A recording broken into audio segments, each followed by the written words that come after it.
He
Welcome back, ladies and gentlemen, to the Most Notorious Podcast here on your Tuesday evening.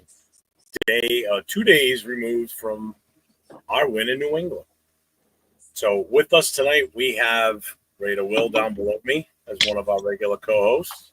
What up, All baby? the way on the other side at the very top, we have Leo, Cheeto Linus. Below him, we have James, our chapter president for the military chapter. And you notice we have two lovely ladies in the middle here. Down below, we have Rachel, the husband of Black Hole Rob. So she has joined us. She is the first lady of the Black Hole. And above her, we have our first lady here in New England, my lovely wife, Dawn. So welcome, everybody. Welcome, Rachel. Welcome, Dawn. How are you all doing today? Thank you. Well, so Rachel, I know this is one of the first times you've kind of been on a show like this, and trust me, we're so appreciative that you wanted to come on with us tonight, because we really wanted to talk about what this 30th anniversary means to you, and I know it means a lot to you personally and your family. absolutely. Thank you. You know, and we're also going to talk about. We're not going to talk about the game. You know, we did win. We won 20 to 30. We won. That's what matters. We won. That's all that counts. Yeah, we won. The only thing I will say, I did appreciate Will's video of all the fans leaving the stadium because that's a rare sight for us lately. So that was good to see the opposing fans leaving as we stayed there. And I told everybody this before the game started. I said, if we're winning midway through the fourth quarter, pay attention. Fans from New England will get up and walk out. And sure enough, they started walking out about the 7-minute mark. And I pulled out my phone and I did a quick YouTube short. And I said, there they go. They're leaving. And you can see them all across the stadium walking up the stairs to leave. So I was right on cue, right on time. So it was great. That was awesome. Leo, I'm going to tell you, man, the most beautiful part was that about 30 to 40% of the stadium was Raiders fans. I'd be like, bro, we had so many people out there that when the Pats fans was sitting next to me, they were like, bro, why are there so many Raiders fans here? Like, I've never seen so many Raiders fans in the stadium. And I said, yeah, man, that's just the way we travel. They're like, we've never seen any other team come over here and take over the stadium. Like, wow, not even Buffalo? Bro, that straight up. Wow, that's crazy. Buffalo. I would think Buffalo. Yeah, it was. I was amazed with how many Raider fans were there. It was insane. And the biggest thing that Patriots fans were saying was, "I can't believe how many of you guys are here," because they don't think we travel. I said because they have this misconception of where Raider fans are based from. Because everybody still associates us with Oakland, and they think because you're from Oakland. And right. They think you're from California. You ain't got the money to do that, you know. Yeah. But I'm like, that's furthest from the truth. I said, Raider fans travel, and they travel very well, and this was proof this year. They roll deep. Oh my God, did we roll deep into that place? Holy cow! That's awesome. That's good to hear, man. Especially, and you're right. Most people think you're a Raider fan. You're from Cali. Yeah. Yeah. Man, it was crazy to see the representation. I mean, you had Arizona, we had Canada, bro. Montreal, Canada, Portland, Maine. like people. I was like, what? I was like Woodchuck City, Massachusetts, or something like that. And I'm like, I can't say it. They even left them wondering where the hell that was, huh? When the guy goes like this, I'm gonna tell you like this. When the guy goes, it's the Raiders. I was like, you're definitely talking in a different accent than I know, bro. That's funny, man. They even had Jeff and Don wondering where that was. That's so cool. I will say, I from being a New Englander, and I'm sure you saw this too, it was fun listening to everybody that came out from the West. Trying to pronounce them. Oh my God. And I kept telling people, hey, on one of my shows on a Wednesday night with the guys I'm on with, two of them were going to be coming out, but only one came out. We played a game where I was giving them towns and cities in Massachusetts and New England area, and they had to pronunciate it the way that we do here. And they butchered it. Oh my God, you should have heard the Raider fans that were there when they were trying to name cities and towns they wanted to go to. And I'm like, butt up. I'm like, this is exactly what I expected, and this is just like comedy gold. It was great. Here's Jeff. We're going to Brockton. We're going to Brockton. I'm like, where the man, that's so. You know what? I'm glad you make fun of us. I hope one day you come here to California, Southern California, and I'm gonna make you pronounce all the Spanish stuff around here. Okay? Yeah, but I want to hear you say La Puente. I want to hear you say El Monte. All right? La Jolla. Yeah. No, I'm glad that you know what. I'm glad you guys had fun, and Rachel, like I hope this like feels what we're doing here. How the Black Hole went represented. We spread the word. I love People were messaging me. I wasn't even there. People were messaging me left and right. Hey, where are they? What's going on? It's Friday. I heard they have this new thing coming up. And Jeff sent me the flyer. They're over here. They're over there. Just everyone getting together and representing the way they did. It keeps that spirit of the Black Hole movement for real. And just building the camaraderie, amongst each other is just beautiful. Yes. So over this weekend, Dawn, we must have gone back and forth. Now Boston is an hour away from where we live. So we must have gone back and forth to Boston about 5 or 6 times in that time frame. I've hardly ever go to Boston. I went to Boston more in this weekend than I have in the last 5 years. Right? So that tells you a lot right there. But so Thursday, majority of the Raider fans are coming in. Like Will came in with his crew on Thursday. Mike from Raiders Against the World, and shout out to Mike. He talk about the. I just got off the phone with him a while ago. Yeah. That guy is absolutely amazing. Leo told me, be ready when you meet him. He's like a tornado. And my God, he was unbelievable. He had more energy than I could have even fathomed. More energy than the Tasmanian devil. Between him and Will, reposting and promoting everything, and man, did we pull the people in. I mean, without the two of them doing what they did, cross promoting everything along with us, we wouldn't have had the turnout we did. I owe them both such a huge amount of gratitude for what they did. Mike hooked us up with the DJ for the Saturday night party. Yeah. He got he got the Scorpion bar set up for the after party. That was all him. Everybody was thanking me when I got to the party, like, oh, thanks for this. I'm like, this wasn't me. This was I would have been in trouble at the Scorpion bar because after that victory, I would have just wanted to celebrate.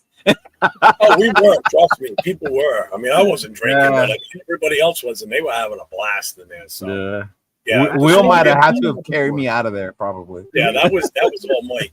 Mike set that up from the get-go, and he did a great job. That place was a perfect. That was awesome, bro. That's the first time I've ever seen that before. To hold a victory, a pre-made victory celebration, basically. Say, hey, we're gonna go have a party on Sunday after the game, regardless. But the party's gonna be good if we win.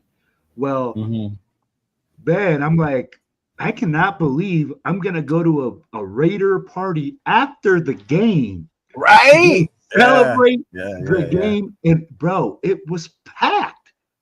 I'd be like, you had so many people in there, and I was like, doesn't anyone else have a job here? But there I am, right? I'm right in the middle. I'm like, oh, shoot, who the hell's talking here? Nobody thought about working that day. Most of those people that were in that party after the Scorpion Bar were people that were out of towners anyway. Mm-hmm. Nah. So you got to remember they didn't work the next day anyway, except for Jeff. Except for me, because Jeff's Right. disabled. I would have been the only one working, and I actually took the day off anyway. So, but Jeff's a stay-at-home everybody was husband. out of town anyway. So Jeff's Right. disabled in both body, mind, and soul. So Bro, hey, you should have seen Jeff after Sunday. He just looks at me and he says, "Will, my knees hurt, my hips hurt, my back hurts, my shoulder hurts." He's like, I don't even know what body part doesn't hurt right now. And I'm like, I think the only bit that didn't hurt was my thumb because I wasn't texting and playing on my phone as much because I was too busy doing this and moving around everywhere. My God. Jeff, you just wait till Rachel starts telling us the stories of how long the tailgates really were in Oakland. Oh They my started God! on Friday. Yeah. They started on Friday Yeah, after work. we beat it because we started on Thursday. Our tailgate started on Thursday. My first trip to Oakland was a Monday night game, and I got there Friday, and I found out real quick it's a non-stop party from the minute we got to Oakland. Man. So I could just imagine how that was. That is so dope. Yeah. I'm going to say our tailgating started Thursday because it was nonstop. Oh, yeah. Wow. I don't know. I saw the picture of Nathan. He looked out of it. He was. The video I sent you. He's sleeping in the back seat of my car. What's up, Yeah. Nate? I see you in the chat, brother. Glad you guys made it home. So I know you said a lot of people were there, and I messed around with you a lot about Blake's, and if it was big enough. Are you sure there was going to be enough room? What ended up happening? We went through we went through 200 wristbands, Almost 200. Yeah. almost 200 Wow. for that place, and that was max capacity. That was max. See, I knew. about 250. Yeah, she And brought hey, I'm going to tell you like this, bro. There was a lot of us that were not wearing wristbands that's cool. that Correct. just walked in. Yeah. I'll be like, we had people looking like changos out their cage, bro, like hanging outside. We filled up the street. I'd be I ain't never seen so many Raiders fans in Rhode Island. Now, mind you, this is how busy it was downtown that night. They had just started. This past weekend was the start of what they call Providence Fest. It's a month-long celebration of the city of Providence. So on that weekend, this past weekend was the start of their weekend block party festival. Well, the parking lot directly across the street was filled with canopies and food vendors, DJs. The streets were all blocked off. People were walking up and down the street. That place was jamming. So there was a vibe already going on outside. And then we all show up. We get off the bus from coming back from Brockton, which is another story we'll get to in a moment. We get off the bus from Brockton, and everybody's filtering into this place, but people are still outside, that were Raider fans. I mean, it was just insane how that place went from like 5 people inside to all of a sudden, next thing you know, boom, everybody's, butt the bellies and butt the backs here walking through the place because it's so tight. Then the AC decides to stop working fully. And the humidity just kicked in. It was warm to begin with. But It was it didn't a warm stop day. it. Yo, I was sweating. It's not like people walked out and said, "I'm out of here. I can't take it." They stayed. I mean, people were drenched. Little did they know they were going to be just as drenched the next day at the game. But Different type of drenched, Yeah. but yeah. Bro, I look like I went 12 rounds with the Vander Holyfield, bro. Like straight up, like sweating like crazy. I mean, like I was like, dang, man. I'm like, good thing I drank a lot of water today because it was like crazy hot in there. But yo, Jeff, what I love about this is like you're saying, man, we're super packed. I think when we talked about it, we have Rachel here is like, yo, when you start the black hole or you talk about the black hole, it's all about that. It's all about building memories together, being in a family, being in a unison. And I mean, like, being able to pack the house. I know that we were talking about it before I left. You were like, man, Will, are you? I'm like, I told you. I was like, bro, it's gonna be insane. We're gonna have so many people there, and you were like, all right. And you know, I get it. Everybody gets a little nervous, but when you saw the turnout and just the smile on your face said it all, man. Where you were like, bro, hey, I'll tell you like this, Will. He goes, bro, I took so many pictures. I felt like a celebrity. Everybody was like, Jeff, let me get a picture. He's like, it was. This was before I was on national TV. You know, this was relax. Yes, we saw you on TV. We get it. This was 15 seconds of fame, baby. This was before Friday night. This was like Friday. I mean, this was before Sunday. So it was Friday night. People want to take pictures with me. I'm like, what? I'm like, all right.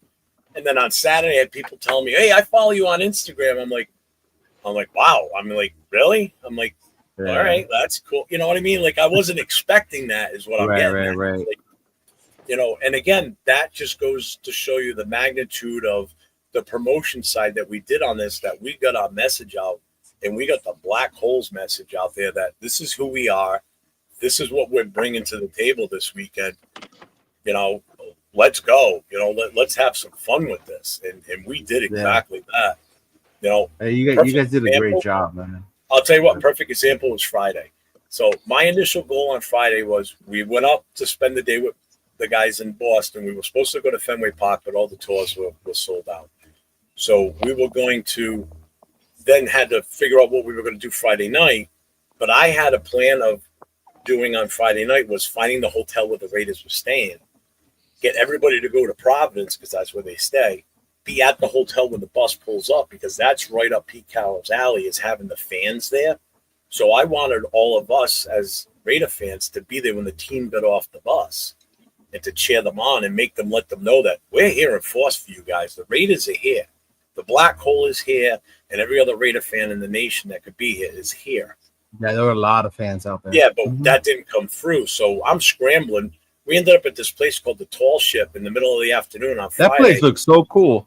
Well, and I said to Mike was standing there with me. I said, we're coming back here tonight. I said, this is what we're going to do. This was like click, click, click, bang. This is what we're doing. We're getting in the car. We're going to go pick up the food out of Boston and bring it back to the house. So we went out of Boston while Dawn's driving. I'm making up the banner, and I'm shipping it out to everybody. And everybody got the word out for it.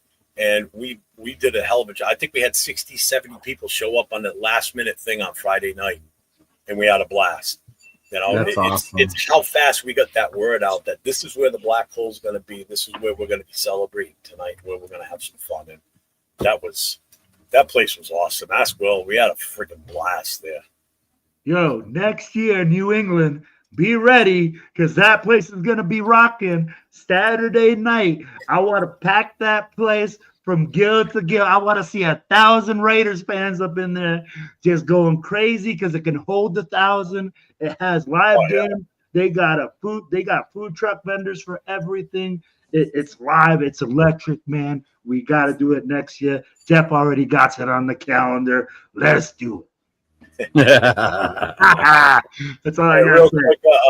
A shout out to my 2 cents with the $5 super chat. Thank you, brother. 401 Raider Jeffers representing Raider Nation hard on an away East Coast game. Thanks, man. I appreciate you. And and you know what? Shout out to you guys because it wasn't just the Black Hole. Like a lot of the people that I follow and I saw that they were there, they're Raider fans of different clubs or just fans, whatever. But I saw them at your guys' events. Like they were posting pictures there. You know, they were like showing where they were at, and I was like, man, that is so awesome to see all of you guys together. That was pretty dope, man. Yeah. And I'd be like, you know, the honest part is like this, right? Like we're the biggest club. I mean, like we have, you know, Rachel fell off a little bit, but like when she told me, she was like, hey man, you know, out of any sports team or anything like that worldwide, man, we're the biggest. So for us to just reach out and network with other people and work with others that want to achieve the same goal, which is unity and like growing the name and growing what we do, that's what it's all about, right? It's like bringing unity to Raider Nation. And I think what Jeff did with working with Mike, you know, with what everybody has done before us is now like, showing us, hey, let's work together. Let's make Raider Nation great. And the Black Hole is really, bro, we're the main force behind it. And, like Jeff just said it before, the first lady, the person that started it all is here with us. So I'm like, yo, I can't wait to start hearing the stories and everything about how this whole thing started, the whole shebang of the Black Hole identity started. So I'll stay tuned for that here in a little bit. For me, I never got to meet Rob. I knew of him. Excuse me. I knew of him. I knew who he was. Just being a Raider fan for so long. So I knew that aspect of him. And since I joined the Black Hole, I've done, a little bit more background and know his story and what his vision was and what he wanted to do with the Black Hole.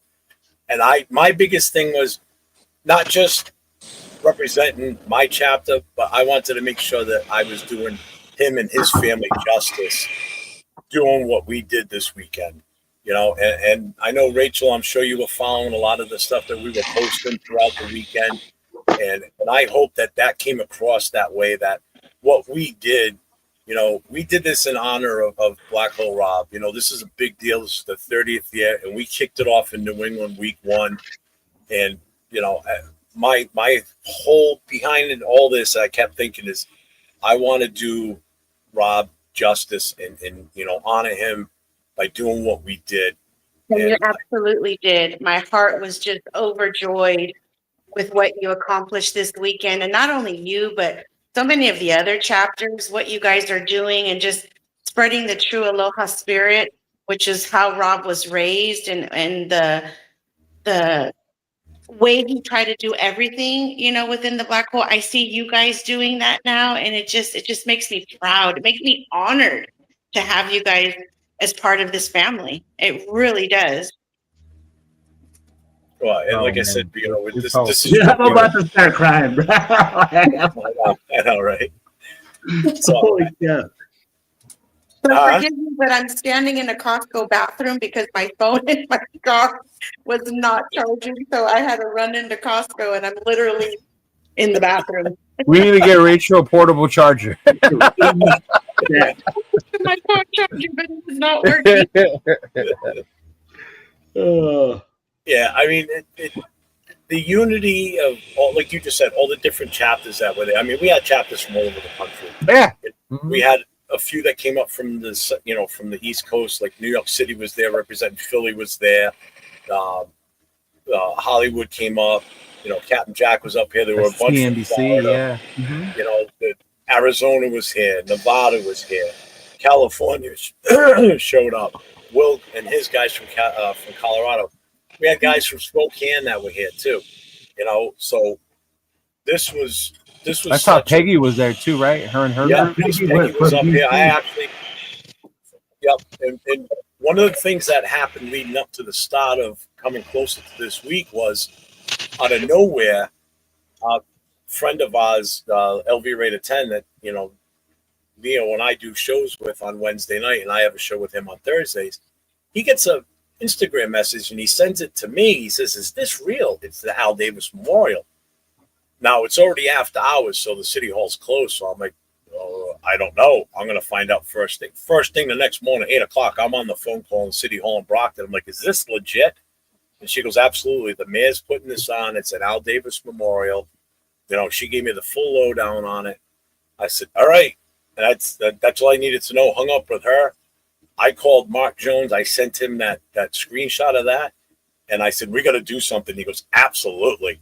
So he got the bus thing in motion. I started pumping it out there that this is what we're going to do. So this was like 3 weeks before the week of the game. This was like 2 weeks. Yeah, that's how fast we put that together. And I am so glad that I remember that. Yeah, that we saw that, and because we showed up in force for that. So that's another thing that I think, Rob, if we didn't do that, I think that would have been that would have been something that he would have really wanted to do if he was out here for this game. That he would have. That was a once in a lifetime chance. They're not going to do this every year in Brockton. This was a once time. Yeah, no, that was awesome. And I saw the legends that were there. And then I saw Mark, and then they were putting it on TV. I was like, man, that That's pretty dope. I saw Jim Plunkett was there. Yeah. When I saw him walk in, I was like, holy crap. I'm like, Jim Plunkett. You know who else was there? Sitting on the front row? Jim Gray, former sportscaster. Yeah, you were telling me about that. Yeah. Mm-hmm. And I'm looking, I'm like, where's that guy's name? I couldn't think of his name. I know I've seen it. And then I looked it up later on. Yeah, it was Jim Gray sitting there too. So it's like, you know, and then when it was over, Mark Davis is signing autographs. He's shaking hands, taking pictures. Jim Plunkett's doing the same thing. All while that's going on, I'm sitting on the park bench talking to Miss Peggy. So I missed all of that. So I didn't get to meet either one of them.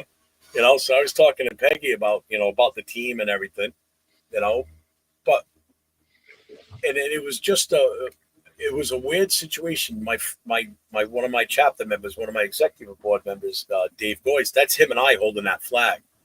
We just happened to hold the flag up. One of our chapter members was taking a picture of it. Well, I didn't realize the photographer, the newspaper, and I guess someone else was there, took that picture. And next thing I know, I'm coming out of the game Sunday. My phone is blowing up. Like 30-something messages missed, Facebook, you name it, missing all this stuff. And I'm reading, I'm like, what the hell? I'm like, oh, shit, we were on TV. So now I see that. Yeah. Now, by the way, I'm in my head. I saw that. I'm like, that's like free advertisement for the Black Hole. This was on national TV. Afakazi, who was in Australia, saw it and sent me a message saying, bro, I just saw because it was part of the broadcast. Yeah. Yeah. Yep. So it's like that really helps get the message out now too. That's like total free advertising. So and of course you guys were holding the flag. Yeah. Yep. So that was just a pure luck thing that happened. I was like, that's amazing. Where did they get that picture from? Huh? Did they take that picture or who took that picture? Someone there did. I don't know. I had someone from my chapter taking a picture of us holding the flag up because that was the very first picture we taken with that flag. So they must have like got it off social media or something like that. I don't know. No, they had photographers there. Yeah, the Raiders had photographers there. Yeah. Oh, okay. Yeah, they were news the Raiders stations. media. Yeah, Okay. there were cameras everywhere with this. That's crazy. But I mean that's another thing because other than in the stadium when people hold up a Black Hole banner, that's when you see it on TV. But to see it at a commercial break at the start of a play before the play starts, that was huge. You know? Yeah, that was cool. Hey, I know we were looking up and we're like, I was about to start throwing dollar bills at the TV. I was like, I gotta keep my money in my pocket. Yeah. I just, I don't know. Man, it sounds like Vegas has some big shoes to fill, huh? Hey, so I'm gonna tell you like this. Jeff set the stage, man. It was a beautiful, like we've talked about it, man. It was a beautifully placed masterpiece by him. He went in we have a formula, as we call it, the formula for traveling away games and stuff. And he has a great partner, and I think, as I was talking with Rachel earlier, it takes a great partner for you to be able to do things in a club and have support and be through the things and grow through growing pains. And man. So to tell you the truth, I mean, like Jeff, did a great job with going on Thursday. We did the cigar bar. We went into a nice place to eat. Then he had another place just in case people didn't have reservations at one location. You're right down the street to another location. Then Friday, man, it was full of events, full of stuff. We always were doing things. We had Raider Nation engaged from the time that they got there till the time that they left. I mean, like literally, bro, Sunday night, people were telling me they're flying out Monday morning at 4 a.m. and they are at the Raw party at like 10:30 at night. Like, they're like, bro, I'm just leaving from here straight to the airport. That's crazy. Yeah. I like, probably would have left the Scorpion Bar straight to the airport. Yeah, that's how most people were. They were going straight from one location to the other. So, I mean, like, he definitely set a big plateau and made a big splash in the north. That's cool, man. That's how I remember it. Call it what it is. Just like James is going to get his flowers right now. Yes, Gino did have 300 passing yards, James. You were correct. You hit the nail on the head. We got the W in Gillette Stadium, which is really all that really matters, because getting that W, I think, was just the cherry on top. I'm sure that made it so much better. And I'm going to tell you like this. The coolest part for me was seeing Jeff and his son at the game, bro. That was cool. Like what he was telling me, it took him 30 years to have his son go out there and watch a game. I'm like, yo, that for me, it's an unbelievable feeling. I've had it with my son, so I'm so glad you had it with yours, my brother. Yeah, that was awesome. When we walked into the stadium, we took the elevator right up to the 300 level. So we went to the highest point possible. We walked to the glass, and I wanted him to get the full scope from a height, what it looks like to be in an NFL stadium.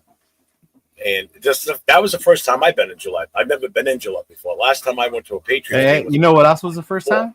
Us winning there. No, it's not. Well, no, it's our first time winning in Gillette. We haven't. That's what I'm saying, in Gillette. Yeah. We hadn't won in New England since 1994. The last time I saw them play in New England was in 94. Yeah. That was my very first Raiders game, was in 1994 in New England in the old Sullivan Stadium. So I saw them win that game, and then I come back 32 years later? 31 years later. Yeah, it was the year before he was born. 31 years later, and see them win again. So it's like, maybe I am a good luck charm when they come here, because I didn't go in the stadium in 2014. I stayed at the tailgate. Where the hell were you in 2001, man? Yeah, exactly. Laughing on the job. I was laid up at home. I had just had ACL surgery done like 2 weeks beforehand, so I couldn't even really walk. That didn't stop Kobe Bryant from shooting his free throws. I'm just saying. Hey, I'm gonna tell you who the real good luck charm was. Someone who's not an athlete. I'm an athlete. Look at this. I'm big sexy, yeah. Save your dollar bills. Save your dollar bills. Man, you know what? As someone who travels to away games, one, because it's cheaper, and I get to see and meet more people, and I like to do that. It sounds amazing that there was like stuff to do in an agenda, and everybody knew where to go. There have been times where me and Chona have gone to Pittsburgh, Chicago, New Orleans, and it's more like, where do we go? Like, let's go here. Let's check this out. Let's find out about this. Or we see a bunch of Raider fans, and we just start following them, see if we can get in and things like that. But to see that how everyone knew where you guys were going to be, different spots, if somebody wanted to do this, they can do that. Will was doing the whole sightseeing thing, right? The Doug boats, the Paul Revere Trail, like all that stuff you wanted to do. If you wanted to do that part, go with Will, right? If you wanted to go party, go with Mike, Exactly. Yeah, and that is so awesome for us in a way, and for all of us to do it together. And I'm sure people have like pictures of just like mobs of Raider fans in downtown Boston, bro. I have so much video and so many people, and I mean, like it's so crazy because I mean, like Jeff said, when I was like, oh, you're with TBH, and they're like, yeah, TBH Staten Island. I was like, we have a TBH in Staten Island? Oh, dang, okay, cool. And they were like, oh, I'm with TBH New York City, and I'm like, well, hey, man, now I know that when we have a game in New York City, there you go. That's what I'm saying. Yeah. Hey, we got family there that we're gonna come, and we can be like, hey, what's up, fam? We got we're coming. You got the New York City chapter. You've got the Philadelphia chapter. There's a chapter in Virginia. Plus you got those booster clubs over there too that would be more than happy to help out. Oh yeah. Jersey Shore Booster Club is the one that Phil Villapiano started. 30. There's a Jersey Shore one. Yeah. Yeah. Damn. Phil Villapiano started that one, and he was the treasurer not until too long. T-shirt time. Shoot, I would join that one in a heartbeat, bro. It doesn't matter, but this is the whole part of this was for the unity of not just the black hole every time we go somewhere. Yeah. And again, this was another vision that Mark has, and that we get everybody in. Like Rob's vision is, he started this to get fans together, and it means including not just black hole chapters and fans. It's booster clubs and just groups of guys that hang out and watch Raider games that don't belong to a club. Show up and help out. What about the women? Yeah, women too. Yeah, the women too. Wear black. Well, yo, guys, we know we get the win. We know we went out there. I'll be like, hey, I'll be brief about the game. I guess we could just be brief about it, touch on it real quick. James, go ahead, bro. I know you're stewing. Touch on the game. Let's get it. All right. As we know, 362 passing yards for my man Geno Smith. Mr. Lito, Cheeto Linus told me it was going to be impossible, not going to happen. Yet here we are. I said we were going to have 300 plus yards, and he looked at me and said, hell no. I didn't say it was impossible. See how you twist stuff, Mr. Rents? No, you told me hell no. Flip your jersey around. I said if that happens, that means something went wrong. And you know what went wrong? No. The running game went wrong. So before you start putting stuff in my mouth, join my show where we debate this, and then I will remind you what I said. Oh, So flip that jersey around, get your shit together, and watch what you say. I didn't say it was impossible. I said if it happens, something went wrong. And what went wrong? The running game. You want to hear more about it? Tune in tomorrow. The O-line went wrong. O-line went wrong. Hey, tune in tomorrow, Jay. I want you to click into that show. I need to, send me the link, bro. Send me the link. I'm telling you, James, I need you to be looked into that one. I need you to be looked into that. Other than Geno's performance, I thought Devin White had a really good performance on Sunday. I thought he really stepped up. He had a really good game. The O-line's kind of struggling. You know, Genty had a poor performance, but I really don't think that performance was Genty's fault. Genty got free a couple times in the first quarter. He had that one nice run in the first quarter where he got like a first down, but it seemed like kind of like after that everything kind of just slowed up. I thought Pete called an interesting game, especially in the passing game. It was pretty nice to see Geno air that ball out for that first touchdown. That would be Chip Kelly who did that. Oh my gosh! Oh, all right. James, keep going. Get it done. And then Brock Bowers still ended the day with 100 plus yards, receiving yards. Jacoby Myers had about 96 yards. I am getting a little worried about, and I mentioned this during the preseason. I am getting a little worried about Carlson. Yeah. Okay. Yeah, he's just not, to my opinion, Carlson's some of his kicks, he's just not. Yeah. I'm not it seems like every year we've had Carlson for like the past two, he's just kind of been missing more and more of those situations lately. And I'm kind of getting a little concerned about Daniel Carlson, their kick position. I don't think it's nothing to freak out about just yet, but I do think it's a little bit of a concern that he's missed some of those kicks. All right. And I definitely think had he made that kick that he missed, it definitely would have been a little bit of a different situational football game for us. I think we would have had a little bit more leeway, but especially with the running game, to maybe try and figure out another way of attacking that. But overall, it was just good to get a win. Good to see when the Raiders went up 20-10, have that 2-possession lead. Well, not really something most of us are accustomed to seeing it at that stage in the game. So that was just pretty nice. And overall, it's just good to come out with the W, and I'm looking forward to Monday night. Let's go Monday night. Can't wait. That's for sure, baby. But, yo, I'm going to tell you. What's up, Jay? Jay's in the house, baby. Yo, so I'm going to give you guys some insight, right? Because we were at the game. So hang on. We haven't done this yet. Hold on. We want to do this before we get too far. Raiders. Yeah. Okay, you can continue. So we were at the game, right? The field was wet, man. I mean, like, honestly, to tell you the truth, the way that the game was played, I was amazed that we aired it out so much. I'd be like, just looking at the flow of the game live, man, I mean, like, I was soaked. So I can just imagine how slippery that football was out there. That interception that Geno Smith threw, I mean, that wasn't on him. It hit Bowers right in the hands, tips up, bro, it hit Bowers in the hands. That's what I saw. Or did I see it wrong? Did it? Oh, I might be wrong then. That's what you're at the game, so it's different. I get it. Yeah. Yeah, so that's what I saw from my side of the field. But I saw a wet ball, but I did see when Ashton Genty almost did break out. He did slip. You could see that his feet just gave up from underneath him. He would have had 2 touchdowns this game.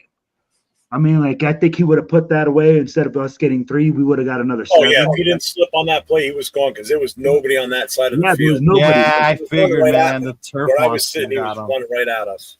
Yeah, so his feet slipped out. But I'm with James. I saw a lot of good things, a lot of bad. But, hey, I'm going to have to jump on that link tomorrow with Cheeto to debate this thing and get it while it's hot because it's going to be for real. But, I believe it at this. I think the Raiders played a good game for the conditions of the game, and we played accordingly. And I was pleasantly shocked at how vertical we got during this game.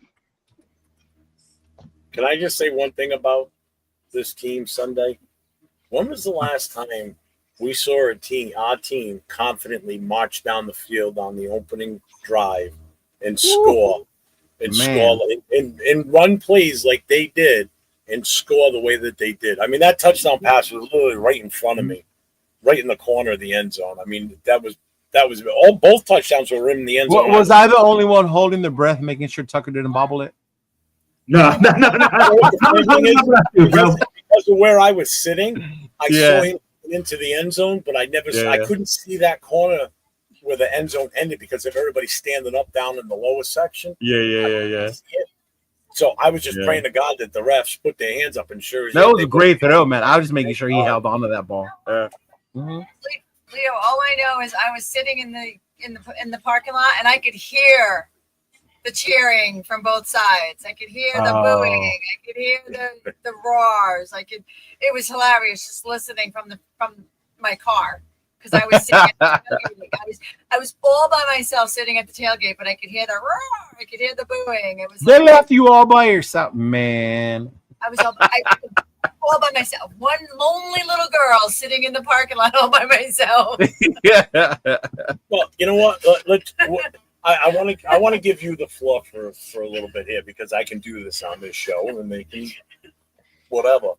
We know Jeff can talk forever. I want to hear from you what it felt for you this weekend, doing what you did to help out. I mean, because in all honesty, and I'm not just saying this because you're my wife and you're sitting next to me, and if I don't say it, you're gonna hit me. I'm saying it because I'm saying this truthfully from the sign.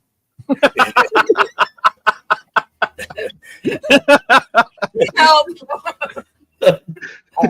I'm asking this truthfully because I'm saying this truthfully because in all honesty, as much help as everybody from the outside did to help us do things, there's no way I would have been able to do without you what you did for us. She'll still hit you.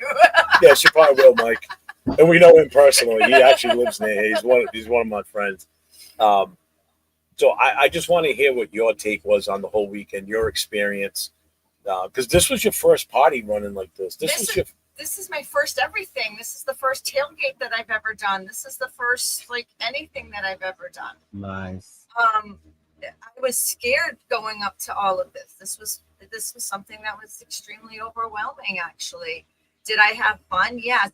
We sat there and said it was an hour ride to Boston, but I can tell you right now, yes. It's not an hour ride. So it's an hour from here to Boston, but I can tell you right now, it's 2 hours to get from here to Boston. Because guess what? It's traffic. Yeah. You know what I mean? That's what Mike was telling me. Yeah. If you take the wrong turn, you're going up and out and over and around.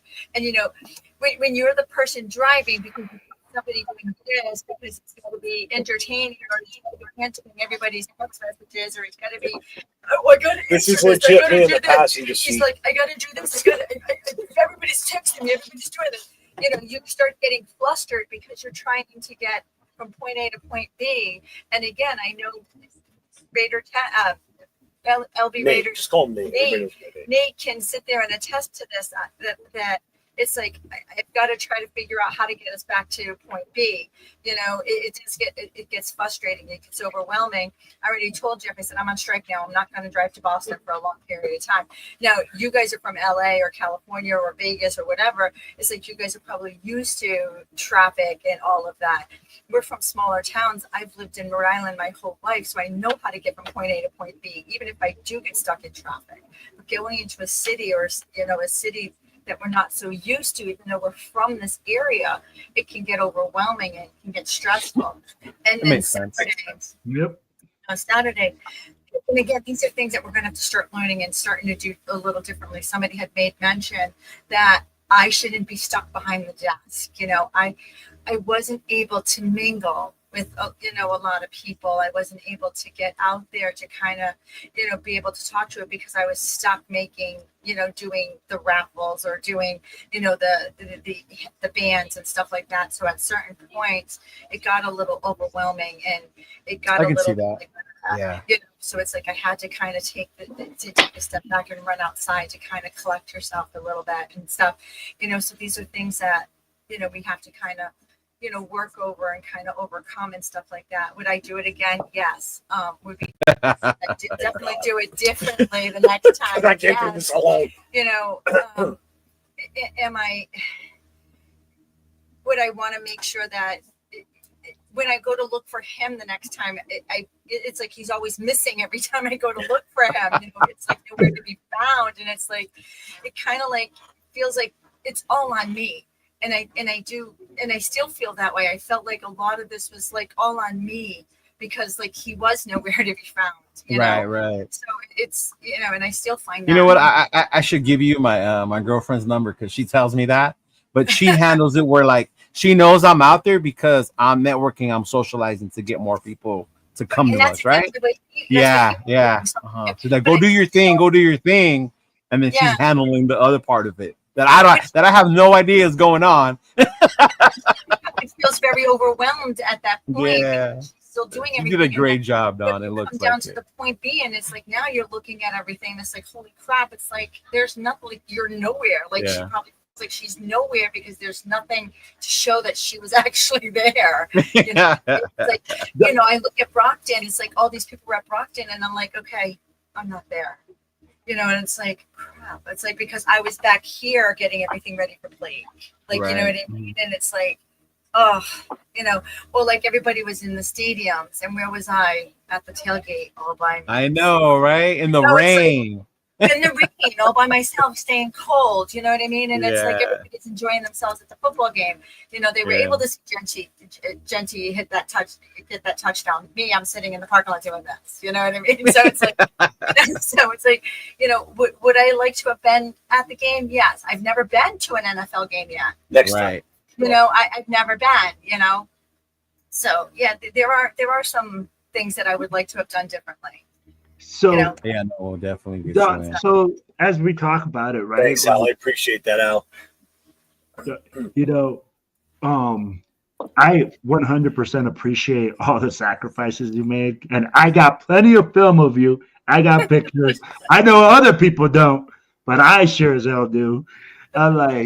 But it's an amazing thing to see you out there and just taking it all in stride. I mean, like I saw you at the party at Blake's. You were sitting out front. I came down there, and I mean, like I think we saw the guy with the 3 Super Bowl rings that he had, and he's like, "This is what I'm here for." And I'd be like, we had so many people in there too. I'm telling you, man, it looked like there's even people hanging over her table. Like she was like in this little corner. There's just so many people that it was like overflowing out. There was people hanging out in the walkway to walk in. I'd be like, I was figuring we need a bigger place. Yeah. Hey, and I see Dawn in there, and she's in there with this little clicker thing. I don't know if somebody had a clicker, and then and I'm sitting here. I'm like, hey, Dawn, half of us came in the back door. Which was supposed to be closed. Well, they had to air it out, man, because it was getting too damn hot. Not the firefighter busting fire code. Come on now. We pushed the code limit a little bit. Bro, I was pushed the walls, limits which to the means max. out, you were not supposed to be able to get in. That was the whole Yeah. purpose. You know? Yeah. Well, they opened up the backside bar, and next thing I know, Mhm. the backside bar is like full of Raider fans too. And I'm like, hey man, I think I came in the right door.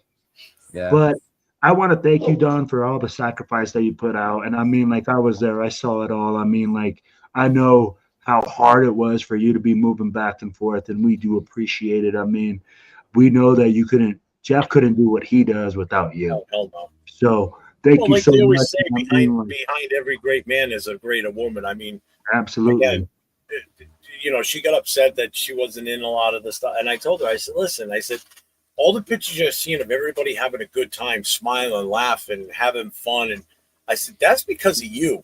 So because of them having a good time, it's because you're keeping everything moving and you're keeping everything in order, making sure that, the people giving out the beers know what the hell they're doing.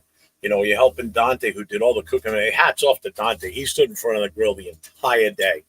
The pregame tailgate cookout, and even when we came back out after the game, he was over that grill the rest of the day until we broke it down. She was helping him out, moving things around, switching the food out for everybody, making sure people ate. I mean, she was doing everything. She was like the big mother hen there, basically, just telling everybody, make sure you eat, do this, do that, so Yeah. everybody had a good time because of the direction she was giving everybody else to keep everything in order. Like, there was no backlog of people waiting for food. It was just coming right out right away. And I mean, it was just, That's awesome. Yeah. it was just, and in the pouring rain on top of that, in the parking lot we're in, it wasn't a paved parking lot, folks. It was a dirt parking lot with gravel, and it was mud. I mean, we had a guy there, one of our chapter members, her brother was taking beer cans that were crushed and scraping the ground and building trenches so the water would run off and wouldn't pull up in big, massive puddles. He did that the whole time we were there, with a beer in his other hand and a cigar in the other. Just drink it, put the cigar in his mouth, and just kept digging trenches. It's shit like that you remember, like all the fun stuff. And, Hey, Tito, how hold on for this. They put the first canopy up, the actual black hole one. And they I don't know how the hell they did this, but they snapped the living shit out of just about every pole that thing has. They just didn't put it up right. And ask me, almost every single support on that thing snapped. So we were able to get it up somewhat, so it still gave us protection. But every 2 minutes, somebody had to push up the canopy to let the water out, or it would have just pulled everything down. Oh, wow. I know I saw the one Pats fan. He was just like a pope, like in the road. I saw Nathan. Of course, out of all people, Nathan would be the guy to take a picture with the Patriots fan. Captain Jack went over to him. They got Will's got a video of him over there with them. Yeah. And I mean, like, I'm gonna tell you like this, man. So bad weather games, bro. People don't want to be outside. They don't want to be getting rained on. I've never seen. Fun. I saw a couple people show up, and they were like, "Nah, we're not tailgating." Yeah, bro. Some people showed up, and I'm telling you, bro, we had like 5 or 6 tents that were just packed with people like underneath it, and I'm like, bro, if the weather is bad right everybody now, was tacked in like this, holding his, trying to stay dry. Bro, you had people with no freaking wet weather gear on. There's nothing, just like their jersey and everything, and they're just. Where'd you guys get the ponchos from? Did somebody go buy some for everybody, or? Yeah, like a Walgreens and CVS and shit. I had 2 of them. She had bought a few and handed them out too. Some people brought a bunch and handed them out. I figured Dom bought one for Nathan and his girlfriend. I was like, she had to take care of the babies. I did buy one for Nathan and I was out there. I was out there in a Raiders t-shirt, sleeveless. Didn't have my hat on. I didn't even have this on because I wanted to be able to wear it into the game without being drenched. So I was just walking around with that t-shirt on the whole time, and luckily it was black, because if it was white, I would have won a wet t-shirt contest. Because I was soaked to the bone, man. That shirt, I could have run out and filled up a bucket of water with that. I was just drenched. I was like, there's no sense in me crying about being out in the rain. I was going from tent to tent with busting Patriots fans' balls, telling them they were going to lose the whole 9 yards, busting them up and shit. See, my dumbass would have like stripped down and gotten sick or something, because I thought I wanted to be cool in the rain. Oh, your feet. If you didn't bring a second pair of sneakers, you were screwed because your feet were soaking wet. That probably would have been the one thing I would have been worried about was my sneakers. I didn't bring your sneakers. Oh, James. I was smart. I brought a shitty pair of shoes to GQ James would have been able to make it in that weather, bro. As soon as the rain touches the Jays, it's over. The Jays are no good. Oh yeah. You got to replace it. You would have been crying like a little girl because your shoes would have been all dirty. Because they're right. You're right. I looked like I was in a mud wrestling contest. No, you know what? with that much rain, I probably would have said like F it, and I probably would have like showed up in a pair of Vans. Yeah. With some trucks. I would have worn like some sandals and had my shoes around my neck till I went inside. Bro, there was a dude with sandals. There was a dude with sandals on out there. The guy cooking was wearing flip flops. Yeah, the guy was Dante. See, he was in flip flops the whole day. It was just. But again, I would have took my Crocs, all weather terrain shoes right there. There you go. Oh, come on, Leo. You do not own a pair of Crocs. Of course he does. Most certainly does. What? Nate, Me? Oh, hell yeah. Nate, Yeah. Nate, They're the most Crocs, comfortable thing for my feet. Yeah. Oh man, Crocs, man. Come on, man. Come on, Super man. comfortable. Oh, I used to yeah. make fun of people till I put them on. I put them on joking with my nephew, and I was like, oh, damn, these feel good. James,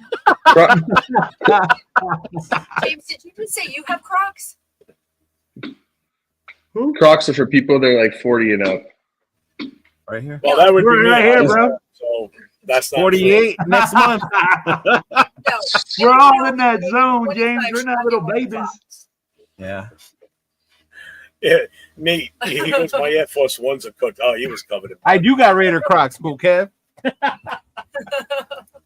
Show him, Leo. Show him the cool crop. They say Raider right there. You can kind of see it because of the light, but they got all the Raider tabs all around them. Mm-hmm. Oh my goodness. Yeah, they say fuck your team and all that stuff. Yeah. No, but I own Crocs. See? Told you. Oh But, man. yeah, all in all, That's awesome, man. That is so awesome. I mean, I've already got notes down for how to do it differently or how to improve on things for next year because the Raiders are coming back here again next year. You know, and with video that Will has, that's going to be the seller for people that are going to want to come think about even coming out here. They're going to see what he's going to put together, and they're going to be like, I got to be there next year. I can't miss this, you know? Yeah. So we set the bar. Now I got to exceed that next year because we're going to have more people. Yeah, dude, definitely. Now you know you need a bigger place. Blake's out for next year. Blake's is not going to happen. That's too not because they were bad. Blake's is realistic. Oh my God, they were awesome. Great Yeah. location. Let's be real. Great location. They took care of us. I mean, like, we just too many. Well, because I was asking her throughout the night. I kept going up to her and saying, you guys all right? How's everything going? She goes, it's going great. And I'm like, well, I figured because these guys are drinking like fish. So they were selling drinks like hand over fist. The food was flying out of the kitchen. I mean, there was a massive amount of food that was sold. I know you didn't, Jeff, but Will, did you get a chance to take a picture with Mark or talk to Mark? With Mark Jones? Yeah. No, Mark Davis. No, Jeff did not. No, I did not get a chance to talk with Mark Davis. You either. Oh, wow. I was busy over there videotaping. Man, for 5 minutes, I would have known who the hell you guys were, and I would have went straight to Mark Davis. You know, for me, like, well, it was. I'm gonna tell you what the cool part was, right? Like, we showed up, and I don't know if Jeff was there yet, but there was a youth football team that the coach comes up there, and he was like, "Hey, man," he's like, "this is really cool that you guys are coming out here. I named my youth football team after the Raiders. That's why we're here." Like the Brockton Raiders, and he was like, starts telling us about how he kind of like doesn't have the Raider uniform, kind of made a little offset of it because NFL tampering rules or NFL like plagiarism rules or whatever it is. Mm-hmm. And he was just like, starts telling us about how important it was for him to have that Raiders team there. And I was like, man, how crazy is that this dude is thinking about the Raiders in Brockton, Massachusetts, bro. Like, I ain't even heard of this town until Jeff brought it up on Instagram. I had no idea that Al Davis was from Brockton, Massachusetts. Yeah, I always assumed it was from what, Jersey, right? Yeah. Brock, New York. I mean, Yeah. Brooklyn. Brooklyn. He was raised in Brooklyn, but born in Brockton. Well, for any of you guys who want to know, Jeff and I are from Rhode Island. Jeff is from Lincoln. I am from Pawtucket. If you want to go look up the high schools in Pawtucket, Shea, which is the school that I'm my alma mater from, its mascot is Raiders. They wear the actual shield. They the wear the actual Raiders Raiders shield. shield So on guess their what? helmet. Jeff and I were meant to be because I am more That's of a Raider crazy. than he is. And the best part is, every Thanksgiving, we were the rivalry. So Lincoln always played against Shea on Thanksgiving, and I went to Lincoln. So my senior year, I didn't play in that game because I had fucked my elbow up. So I had to sit that You one out. stay hurt, don't you? Your ACL, your elbow. Oh yeah, he was yeah. So Jesus. So I show up to the game that morning, and I'm wearing my LA Raiders hat on my head. And my coach goes, he starts yelling at me, "What the F are you doing wearing that goddamn hat?" I said, "What?" He goes, "Get that off your head." I said, "Why?" He goes, "We're effing playing them today. Take that goddamn Raiders hat off your head." I had to put it in my locker. Why don't you ask him what his mascot was? I was the Lions. What were they? The Lions. The Giant? The Lions. Like Detroit, like the Detroit Lions. Oh, okay. Yeah, I saw that team that was there, and I heard they were the Raiders, but like, hey, those weren't Raider colors though. Oh, they blue and like white. Yeah. Blue and white. Quick story about that youth team. When I was with the other organization, we actually did a lot of fundraising for them. We used to have car washes, and we would bring all our cars up there, let them wash our cars, and then we would do stuff with them, like, give them. We used to donate for their team and shit. Yeah, I don't know whatever happened to that, but yeah. Jeff they've been beyond around for a Thunderdome. while, but yeah, it was cool to see all those kids there. Did you see Brian Fowler's all in autumn win when he was in? Yeah, I saw him there. Yeah. Doing the chant, doing the chair. He's the one why I saw all the legends were there because he posted them. You two were doing your own little thing, and I was like, then I saw it on All in Autumn's Win. He got pictures of all the legends, and I was like, oh damn, yeah. Mm-hmm. Hollywood Jeff in action, right? Yeah.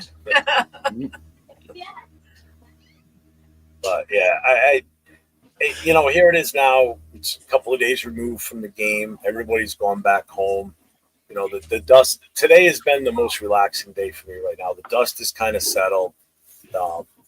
There's a bunch of things I wanted to do last night, but I hit up a couple of my buddies that we play online with, and I'm like, I'm ready to play tonight. I didn't want to think anything about what the weekend went through.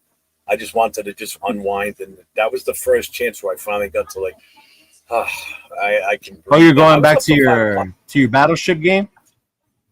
No, we were playing PUBG. But I was up till 5 o'clock this morning. I was just so still pumped up with adrenaline and just everything from this weekend. I'm finally coming down from that high now, and it's. I spent all day today just going through all messages and trying to respond as much as I could to people. Oh, excuse me, Mr. Popular. Oh, bro, he was Mr. Popular, bro. Everybody was like, "Oh yeah, Jeff, yeah." And yes, Space B, shout out to All in on a Win going for that Guinness World Record. Yeah, that is crazy. Awesome. That was awesome meeting him too. Actually, I talked to him for a little while. He's a great dude, man. Yeah, he's awesome. Yeah, he's a really cool guy. Yeah. He actually interviewed my son on Sunday during the tailgate. Did he? Yeah. And I saw that, so I walked up behind him and I kind of snuck in on the interview. I'm like, I saw you interviewing my son. I had to look at you. You couldn't even let somebody else have the shine for a second. Because I want everybody to know who the kid was. That he's my kid, Yeah, you can let him have a spotlight, right? Oh, yeah, he's like, this is my party. Get out of here. Yeah. Don't steal my thunder, kid. We haven't had a chance to ask my son either, but JPJ's parents came to the tailgate. Yeah, nobody told me. No one told Jeff and I, but we think my son might have been talking to them. He had no clue. But I haven't had a chance to ask him yet. I think Really? Like, no, Wait. So Mike didn't tell you guys they were going to be there? no. I knew they were going to be there. How did you not know they were going to be there? But Mark Jones was talking to them. Yeah. But I don't know if my son actually made his way over because it was our car, my son's car, and then they were right there. We didn't know this until after. But I think my son made his way over there and was talking to them. But they're really cool. So I haven't had a chance to ask him. But so they're really good people. Yeah. Yeah, it's 11 o'clock. It's past my bedtime. I'm going to turn into a moldy pumpkin soon. So if Calista and Nate are listening, they're probably laughing their asses off right now. So I'm actually going to say goodnight to you guys. When Rachel comes back in. Bye, Dawn. Talk. Okay. Right. Good night. Good night, guys. Hey, Daryl Langley, you're right. Those are two really good people, and they really are. They really, really are. Yeah. Mm-hmm. Well, man, like I think Rachel's phone died, fellas. I bet I was assuming that. Yeah. Yeah. Why did they do that? Why did they think it's cool to walk around with the phone at 5%, and then I'll just worry about it when it gets there, right? This is what happens, people. like, my lady, if you're out there listening right now, this is what I'm talking about. Why I get mad. Your lady's out there running around on 5%, Leo. Yeah, and then she looks at me like kind of scared to ask me to plug the phone in the car. The space piece, yes, that was my wife. That was Dawn. She was the glue that held everything together this weekend, without a doubt. Yeah, that's awesome, man. You better treat her to a nice dinner or something, man. This weekend for what she did. I mean, yeah, brother, you better take her to some nice little outing this weekend or something. Yeah, McDonald's sounds Wow. She's in the back. She goes, I don't want McDonald's. And it better not be for no chicken palm. I'm done with chicken palm for a while. He said McDonald's. I'll tell you what, I'd never been into the north end of Boston before where all the Italian restaurants were. Oh, good God.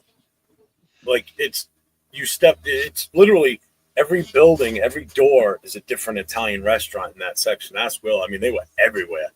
Like, if you look on Google Maps, all you see is forks and spoons all over. Every building had a fork and spoon. Every place was a goddamn eatery over there. I'm going to tell you like this, bro. Yo, Leo, next year, make sure you book your ticket early, bro. Make sure you get your ticket, you punch it, because Boston is off the chain. It's a great experience. People are so nice. Everything is really close by. I mean, like, I really felt like I stayed at a hostel. I mean, like, I didn't stay at a, like, expensive. You stayed at a hostel? Yeah. I stayed at a hostel. I hear hostel. I think of a fucking horror movie, so I'm good. This had to be the nicest, like, hostel I've But I heard that, if you know where to go, you find some really nice. Yeah, like, and it was like, I think like $70 a night, and that's instead of paying $250. So I was like, yo, it's perfect for, like, if you're going with your lady, I totally suggest that you guys get somewhere to stay. Oh, I figured. Yeah. And it was funny because we were watching the game, and then my girl was with me as we were watching it, and I showed her the rain. She goes, oh, hell no, we wouldn't be tailgating right now. I would tell you, take me inside. Yeah. Well, you know what it was? When I looked at the weather and I saw there was, at one point, I think it was Thursday, they were calling for a possible chance of rain Sunday morning. So I'm like, all right, that's not a big deal. Get the canopies up right away. We'll be okay. And then come Saturday, I see that it's like 80% chance of rain, for most of the day. I'm like, fuck. Once I see that 80%, I'm like, we're screwed. It's definitely going to rain here. Yeah. How long it's going to last, who knows? You jinxed it. You kept saying how perfect football weather it was going to be. It was a sunny day. That's what the weather was suggesting. That's what it said. Yeah. It said that storm sped up. That's why Mother Nature said, hold my beer. No, it started happening Saturday night, bro. It started happening Saturday night. Yeah, that hurricane that hit down south was pushing that warm, humid air up here. I mean, when I tell you the skies opened up Saturday night, if we were doing an outside party, we would have been screwed Saturday night. If we had planned an outdoor activity for Saturday night, we would have been done because it rained hotter than it did on Sunday. I think that happened to us in Chicago doing a tour around the lake. and it was raining when we were on that nighttime tour like that. Yeah, one of those boats, Will, when you go to Chicago. Yeah. Mm-hmm. Oh, bro, like I'll tell you like this. I'll be like, and this is why we come back to the game, right? Like where I told you guys, like the field was just so wet out there, man. And I mean, like, unless you're there at the game, right, to see it live and to like feel the environment, you can only feel so much on the TV. And you know how. Oh, I bet, right, yeah. But when we were out there, I was like, it wasn't that it was raining like a freaking crazy son of a bitch, man. But it was like, it's just enough for you to stay drizzled and wet and uncomfortable. Mm. So, like, I could just imagine the guys on the field as they're playing, you know, you're getting hit, you're running around. I'm like, you're getting wet, you're getting soaked. Bro, if my shoes, like, after that, I felt like Donald Duck walking out of there. They were like, walking out of there. I'm like, yeah. I could just imagine those guys, like, shoes, you feel me? I'm like, you got your cleats on as you're like out there on the field. I'm like, it just a totally different feeling. No, I get it. Yeah, but it was crazy. That's man. cool though. Yo, fellas, since Rachel, like, I don't know what happened. Like we said, her phone died. Let's move on to home open. You guys want to move on? Yeah, do what's coming up this weekend, big. Oh, here she is. It's like the bat signal. She came in at perfect timing. All right, ladies and gentlemen, children of all ages, here she is, the lady of TBH, the first lady of TBH. And now I think I have terrible reception. No, you're good right now. What a disaster. I had to run in Walmart, grab a charger, get in my car. I'm at 10%. So you got me for as long as you got me. All right. Get to it. We'll get to it. All right, guys.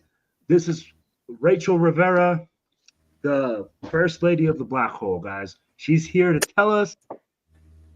Oh, yeah. You are the first lady. You are the sweat equity. We know what you did, lady. You were just telling us before. You can just call me Black Hole Rob's wife. That's good enough for me. Black Hole Rob's wife. Guys, the one and only Rachel Rivera. Thank you for joining us, Rachel. Yes. Rachel. I'm sorry, I couldn't hear you on that last one. Oh, thank you for joining us. So, Rachel, after 30 years of the Black Hole being alive and doing everything, let us know how this whole thing started. Let us know what it means to you, and I'm just going to let you take the floor. You just do you, Rachel. Take over.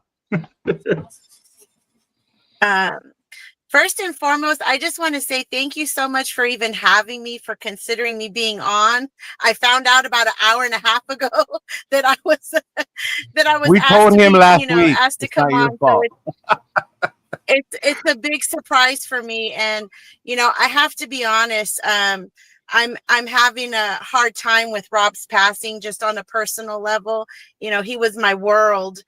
And so since his passing, I've had so many people, Raider alumni, I've had news reporters wanting me to come and talk. And I just haven't wanted to be honest. I haven't been ready. And over the last couple of weeks, or about a month or two, I've been really listening to your podcast. And to be honest, I just love your guys' vibe. And so I was like, okay, I'll do it. At least I'll try, So bear with me. To get back to your question, what it means to me, unfortunately, it means a lot to me more now that I'm seeing it evolved without him, than when he was here. Because for the past 30 years, it's just been my everyday life, even for my daughters. Right. It's just, they grew up in this. They were born into this. It was just our everyday routine. And so I guess we just didn't realize how special this was, until very recently. And just looking back at how it all grassroots started back in Hayward, California in 1995, which was a few months before Rob and I even met, is just absolutely mind-blowing. It's amazing. And I've been wanting to kind of share with people who may not be aware of kind of how this came to be, because my husband was always just so humble. Yeah. And I think once people realize how it started and what you guys are now a part of and helping it to evolve, I think you guys will just be equally amazed and just proud to be a part of this. And I'm so honored. I can't say that enough. I am so honored. I am so humbled to have each and every one of you as chapter presidents and doing things with your chapter, giving back to the community, spreading the aloha, creating an atmosphere where people can come together for the love of their team. And then with that, further the relationships and help those relationships grow from just friends watching a game to actually becoming family. And when I hear you guys say that and other people all the time, it's a beautiful thing. It's so true. And, just to point out, when you hear me say spreading the aloha, my husband's family was from Hawaii, both his mom's side and his father's side. And for those of you that don't know, the Hawaiian people are so humble. They come from very simple beginnings. And so he carried that forth in everything that he did. And no, he did not start this alone. And I would never say that. We need to acknowledge and remember the people from 30 years ago, even right. though they either are no longer here on this earth with us, or for whatever reason, life happens and people go different ways. Chime in anytime with any questions you have, because I could just go on for days. I just, it just warms my heart to remember my husband in this way. I have one question, and it came to mind when you were talking about how the one thing you miss is him not seeing how it's grown.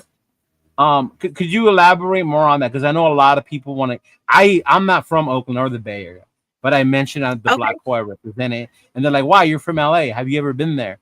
So can you explain to people what that means by the black hole being more than just one area? I'll try. I think we have to, in order to try to grasp our brains around that, I think it's important to kind of recognize how this all started 30 years ago.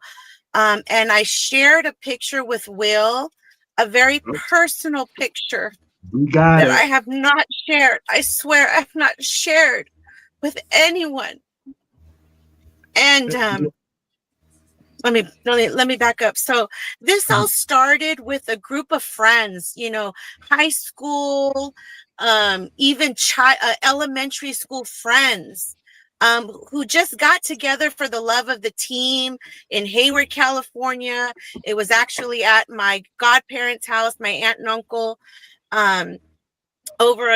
back in Hayward, and these guys would just get together and watch the games at somebody's house.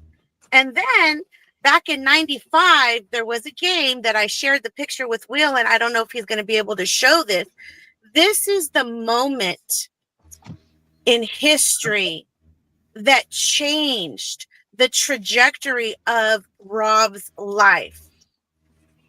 And that's a picture right there that I have not shared with anybody. And it's actually a newspaper clipping. So back in 1995, I believe it was the Raiders against the Colts. Rob had snuck down to the end zone where he wasn't supposed to be with a good friend of his. Snuck down to section 1, first row of the end zone, section 105. And in that picture right there, you have Napoleon Kaufman jumping into Rob's arms. Yeah.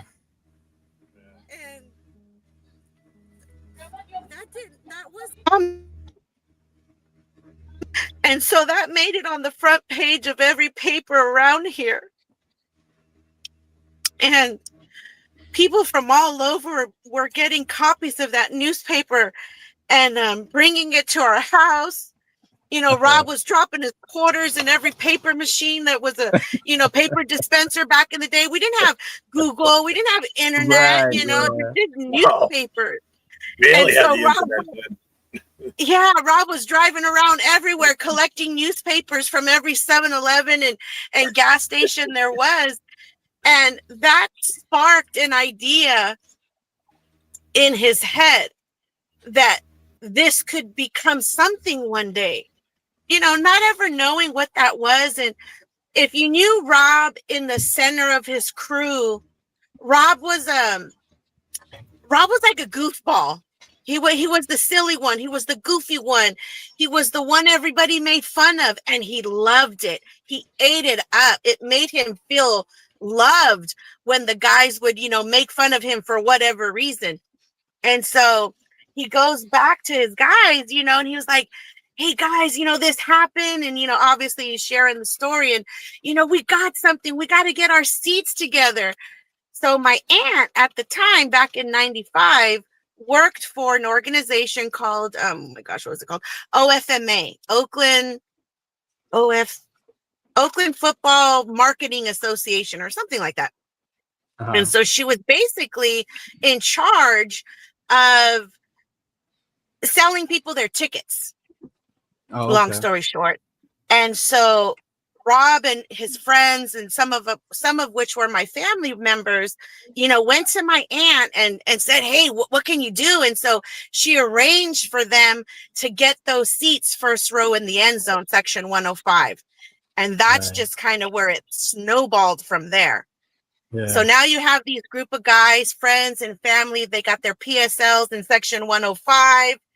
And the other picture I sent to Will is a picture of one of the OGs, one of the originals. His name's Harry, and it's of him, which when I was talking to Will a few minutes ago, he didn't even know about this.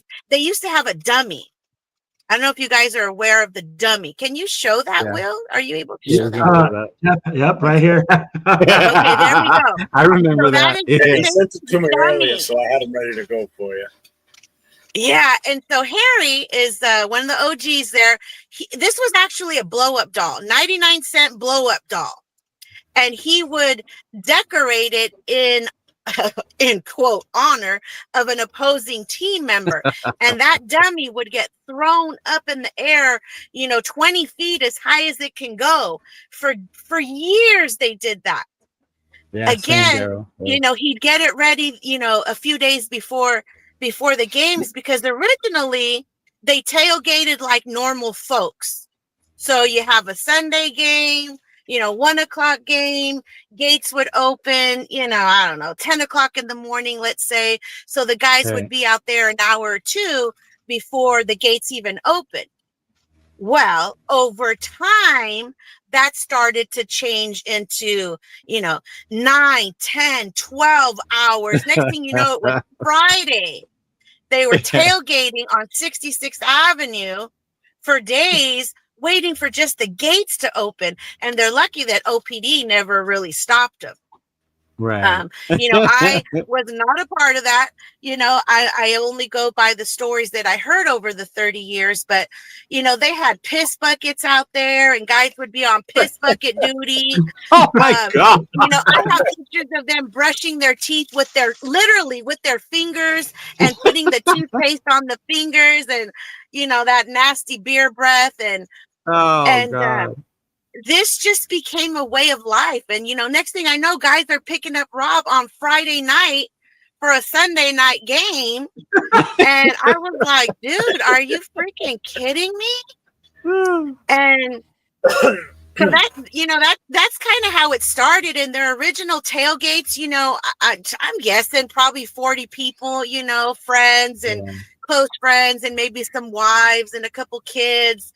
And then over the years, it really, I don't know how else to describe it other than it just snowballed to the very last few years in Oakland. We're talking tailgates of 400 people and no problems. Over the years, Raider fans have had the utmost terrible, media coverage in every way, shape, or form, from newspaper to our local news stations reporting. And Rob went toe to toe verbally, I will say, with many reporters who would report very negatively upon Raider fans. And he would get face to face with them. He'd be there. I guess that's when we just now started having emails, or however you would comment on commentaries from the newspaper and so forth. And, he would let them know that Raider fans come in all shapes and sizes. We come from all walks of life. We've had Raider fans or people in the black hole who were just who were federal employees to people straight out of federal penitentiary. And that's no joke. But they all came together on game day wearing black for the love of their team. And that was just amazing. And it's still continuing 30 years later. Who else can say that? Right? When you think about it, who else can say that their club grew from a handful of guys to a little bit of a bigger group of guys watching football games in someone, makeshift, backshift room to chapters globally? Right.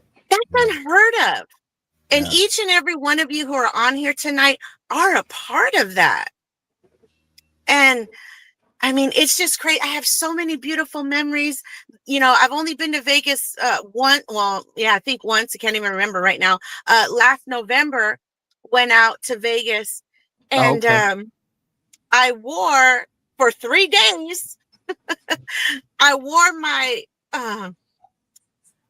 my Dickies shirt because it was the first Dickies shirt that Rob came out with, and I was packing my bags, and I told my girls, watch, I'm going to wear this Dickies shirt all weekend.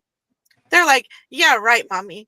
Well, that weekend came, and anybody who knows me that was there that weekend, I wore that Dickies shirt for 3 days. Of course, I had a shirt underneath, but I just felt the love of my husband with me.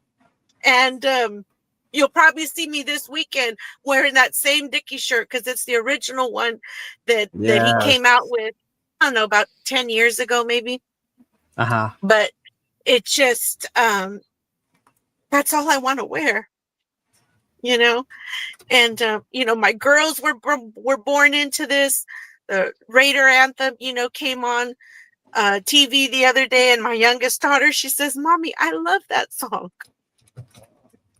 She's heard it from birth, from in utero.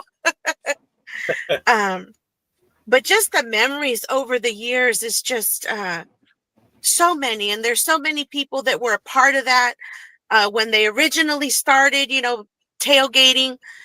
They were probably, if not the first, I would say one of the first tailgates to have a live band.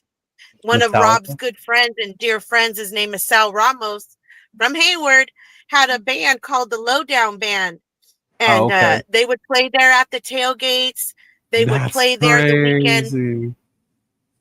They would play there the weekend before the game over at the Hilton, which is where the Raiders used to stay.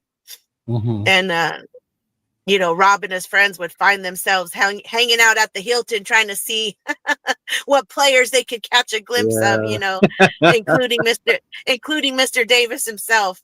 So a lot of great memories. We made a trip down to San Diego together the time of the Super Bowl. And I was telling Will, I remember that night of the playoff game, that if they would have won, that they won would lead them to the Super Bowl. Rob was at the game, and I was at home watching it on TV like pins and needles. I was biting my fingernails because I knew sometimes the Raiders would lose the game many a times in the last 10 seconds of the game for years. Right. Yeah. And Rob wasn't too happy. I couldn't talk to him for 3 days when he'd come home from a losing game. It was just horrible. And so I'm watching that game, and I see that they were getting close to winning. I was like, oh my goodness, we don't have a hotel room. We don't have tickets, but I want to get my honey to San Diego somehow. So as the game was getting ready to be over, and I had a hunch that they would win, there I was in the phone book. Okay, we didn't have Google back then. I was in the phone book, right? Or calling, what was it, 411 information? 411. Yeah. Trying to find a hotel room. Everything was already booked. So I found a Motel 6 in like Oceanside or Riverside, wherever that is. Oceanside. And so I booked a few rooms for his friends because I knew everybody was going to want to go. And so we caravanned. This is such a beautiful story. We caravanned about, I don't know, maybe 100 of us down to San Diego for the Raider game. And we had some news reporters from the Bay Area jumping into different cars along the way. He'd drive for 2 hours with one group of cars, and then we'd keep going, and he'd switch cars at the truck stop, trying to get his story.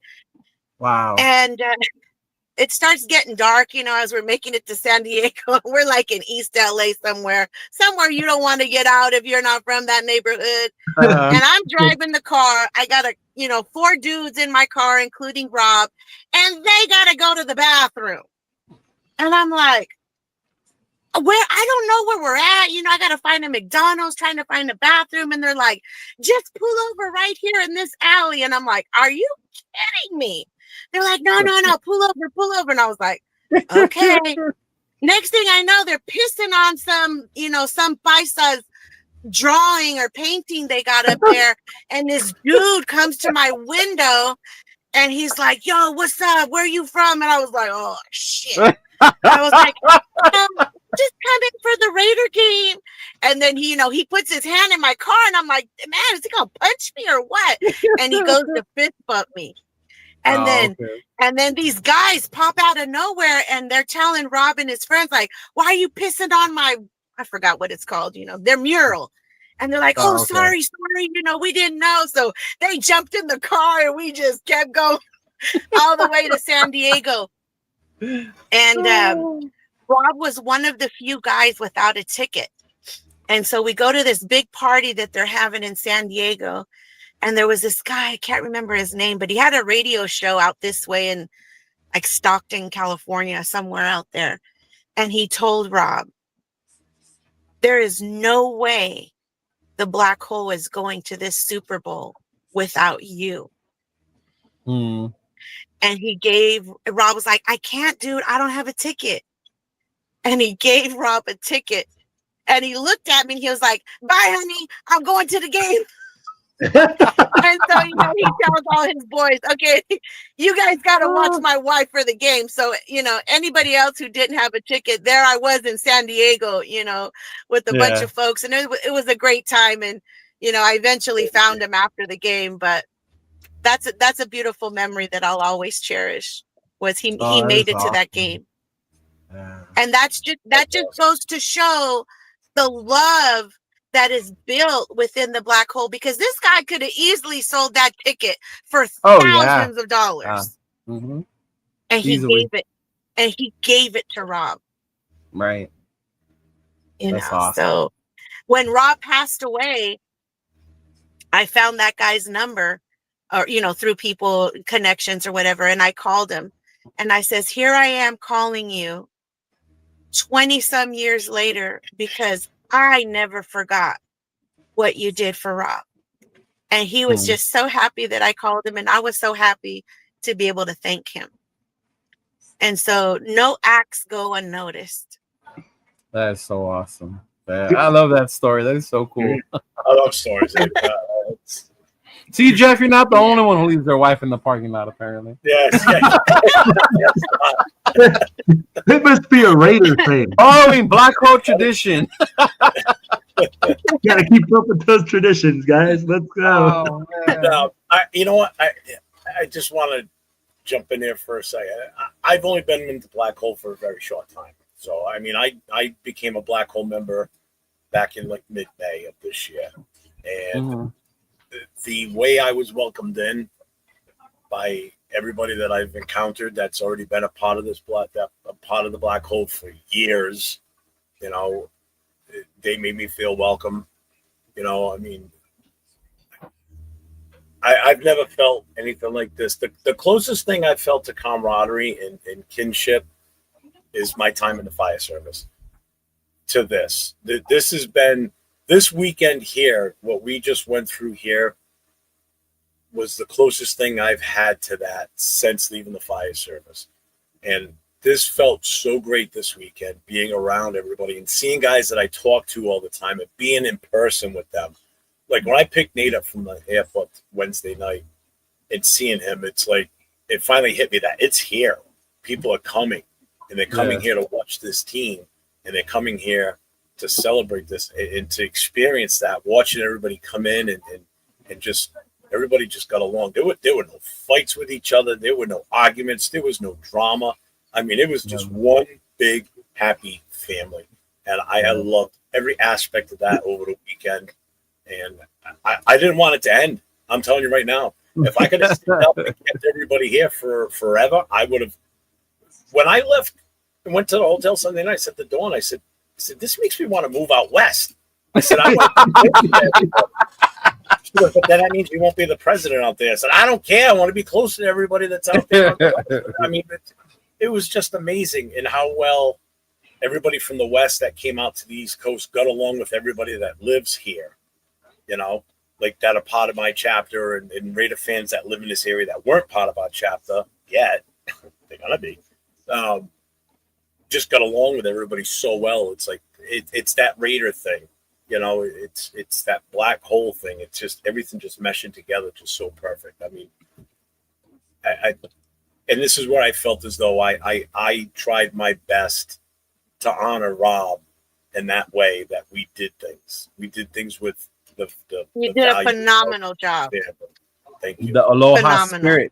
Yeah. I mean, I welcomed everybody. Yes, absolutely. You know, I did everything I could. We need to have we need to do a Hawaii takeover next. Woo! A black hole takeover in Hawaii. Sign me up. I'm already talking to our sponsor and trying to get in his ear, and he's kind of liking the idea.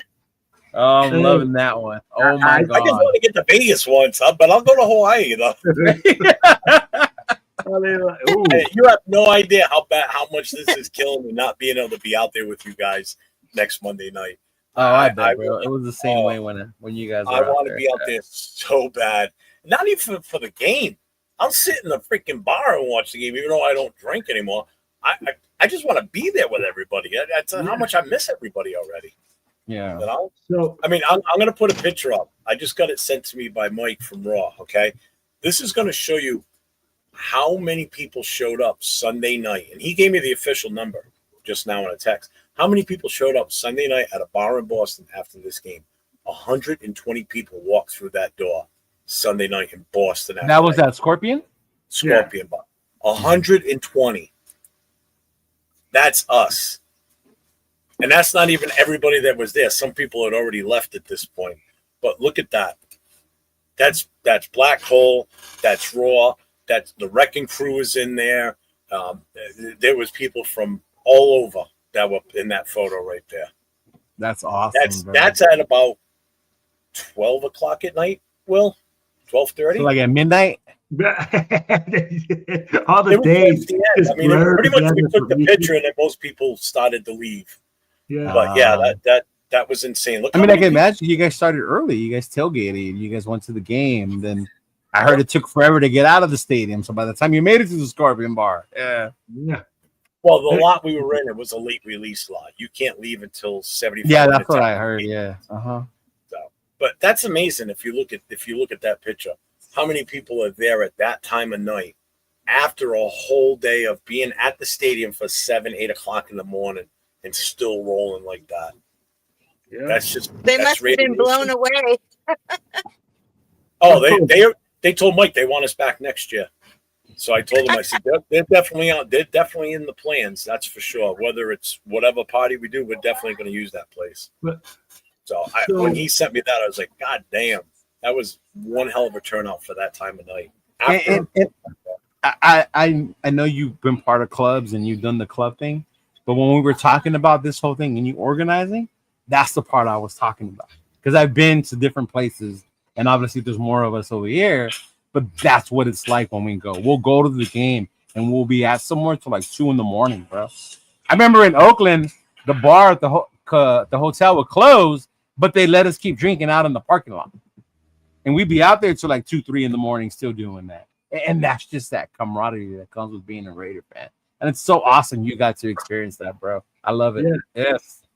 Yes. You know what? I kind of comes full circle, right? When you said, hey, Rachel, could you elaborate with Black Hole Rob's vision for the Black Hole, right? I think that's where now the Black Hole is so much bigger than just Oakland or just that one section of the stadium inside of Oakland. And I think Rachel would agree that the Black Hole now it's like it's its own entity that is like growing. It's crazy. You're right. It's like, I was remembering, 30 years ago, we didn't even have a computer. We had just custom ordered a Dell computer with the specs and how much storage, and we had our computer delivered, and then that's how Rob started being able to communicate with people from all over the country. And anytime, we'd hear the Black Hole mentioned on TV, we were just like, we didn't have cell phones, so everybody was calling our house phone like, did you hear that? They mentioned on Channel 2 the Black Hole, and did you see it in the newspaper? And there Rob would go again, trying to buy all the newspapers, in the area so he could take the newspaper clippings. And it just started growing, and next thing you know, he was being contacted from people in Australia and other states saying, how do I become a part of this? And he would tell me, and I'm like, you're kidding me. And he's like, no, look, read, here's the email. This guy's from wherever. And Rob didn't know how to type, so he would type with these 2 fingers. Boom, boom, boom, boom. Oh, he'd drive me nuts. He'd stay up till 4 o'clock in the morning returning, emails that he just was learning how to do. And I would just get so frustrated hearing his eventually started typing with like 4 fingers, and but just to see that people wanted to be a part of this, and it just started growing. And I have to thank Cisco personally, and I always have, because Cisco's been, over the last several years, been a very intricate part of that process, and helping to find the right people. And Rob had the interview process, and just so you guys know, I'm not sure if anybody's even aware, we are not an official Raider Booster Club. Yeah, we never have been, and I don't anticipate that we ever will. And that's just because Rob wanted to do it his way. Right. And I'm sure you're aware of many official Raider Booster Clubs, which is fine. It's great for them, to each his own. But they have a set of rules that they need to follow. And Rob wasn't that way. So he's done, everything with the help of, his crew and his team, and it's just been amazing. But we have never been an official Raider Booster Club. Mm-hmm.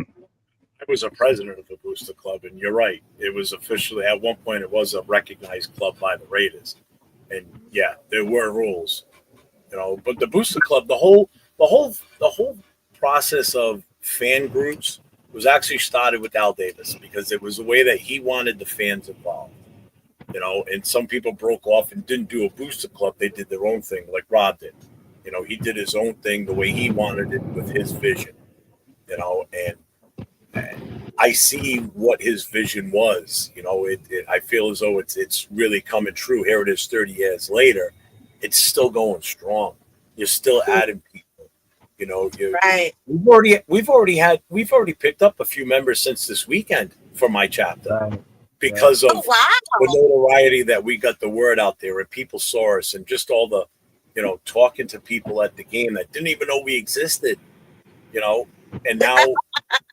And now with the flag on TV like that, now anybody that lives in New England, because they're watching the game because it's on because of that, they see that flag and they're like, wow, there's a club in New England that they probably never knew about. So I'm sure. Yeah. I already told my guy Dave, I said, I want to get a promo out with that picture, you and I holding that flag, but use it like an advertisement for the chapter and for the Black Hole. To push it, pump it, and let's take advantage of this while we can. This was handed to us on a silver platter. I mean, you couldn't ask for anything better. And there's so much power in numbers, and that's what Rob's vision always was, to have enough numbers to be able to create something that would give back to the fans in one way, shape, or form. And so now that we're growing, we can negotiate with the Nugget and so forth. And Mark's doing a phenomenal job of that, Mark Jones. And being able to have us get discounts on this. And, Rob was the grassroots of that, and he worked so hard for that. And now it's really coming to fruition. Yeah. So, Rachel, we keep talking about Rob's vision and his dream for the Black Hole. You were there. What was Rob's vision? And, what was his dream for the Black Hole? I mean, you would be the one person that actually knows this information. I would honestly have to say, and as corny as this may sound, he just wanted to black out the stadium. That's all he wanted. He was, don't come to a tailgate wearing white. Don't come to a tailgate with the red Raider hat and the symbol. He didn't want to see that. He wanted to see black and black only. And for the support and the love of the team. And, that love that he gave to the team is why us not being an official Raider Booster Club, we still had legends. We're not just talking any Raider alumni. I mean, we would have legends wanting to come to the events that he put on. What a compliment. What an honor that is. For these legends just to show up and want to be there and sit at a table with us regular folks and drink a beer and have appetizers, and they bring their wine. Yeah. That's really unbelievable. And, even to this day, it still happens. And it's just so awesome. When you really stand back and just take a look at what happens, it's amazing, and again, we're all a part of this. Everybody plays an important part, no one person is bigger and better than the other. And to see you guys out there giving back to the community, that's another thing that Rob always wanted to see was, what can we do to help the community? And in the very beginning, there was a lady in Oakland. Her name was Mother Wright. She was known as Mother Wright, who would give to the poorest in the community. And Rob and the Black Hole would support her, whether it was a toy drive for Christmas or some food on Thanksgiving. Just always finding a way to give back to the community. That's awesome. Yeah.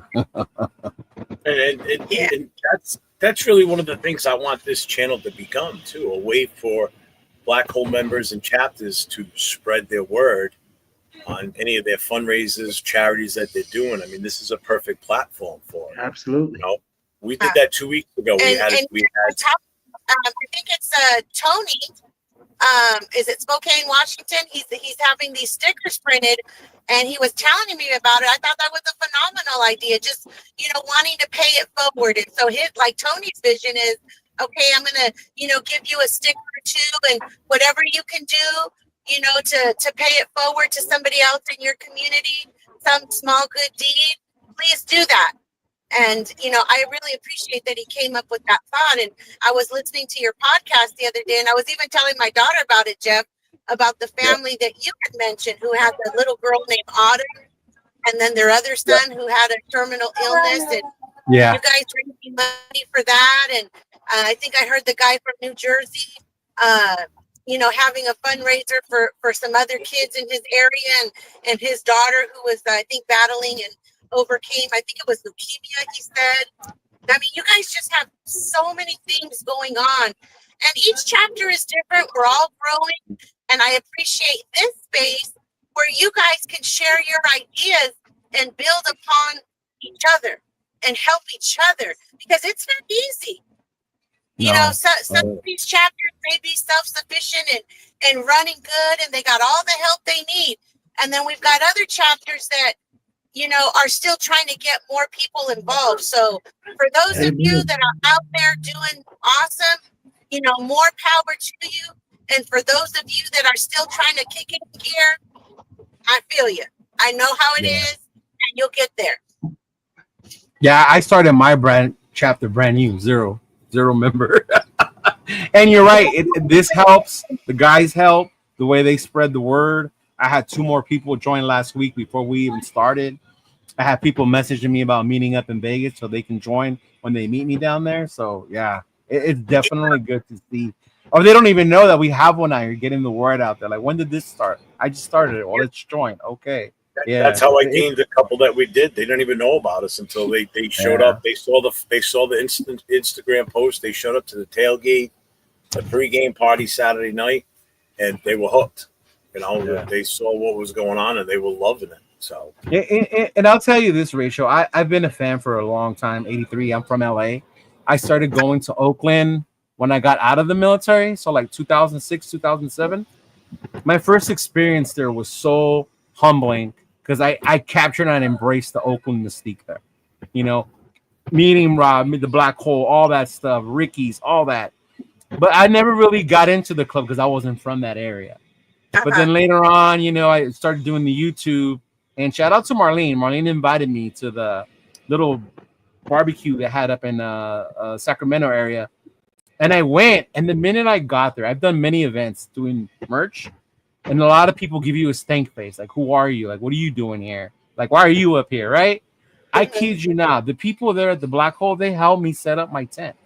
They asked me if I wanted water. They asked me if I needed help. Will was one of them. I said no. My girl was like, no, you better let him help you.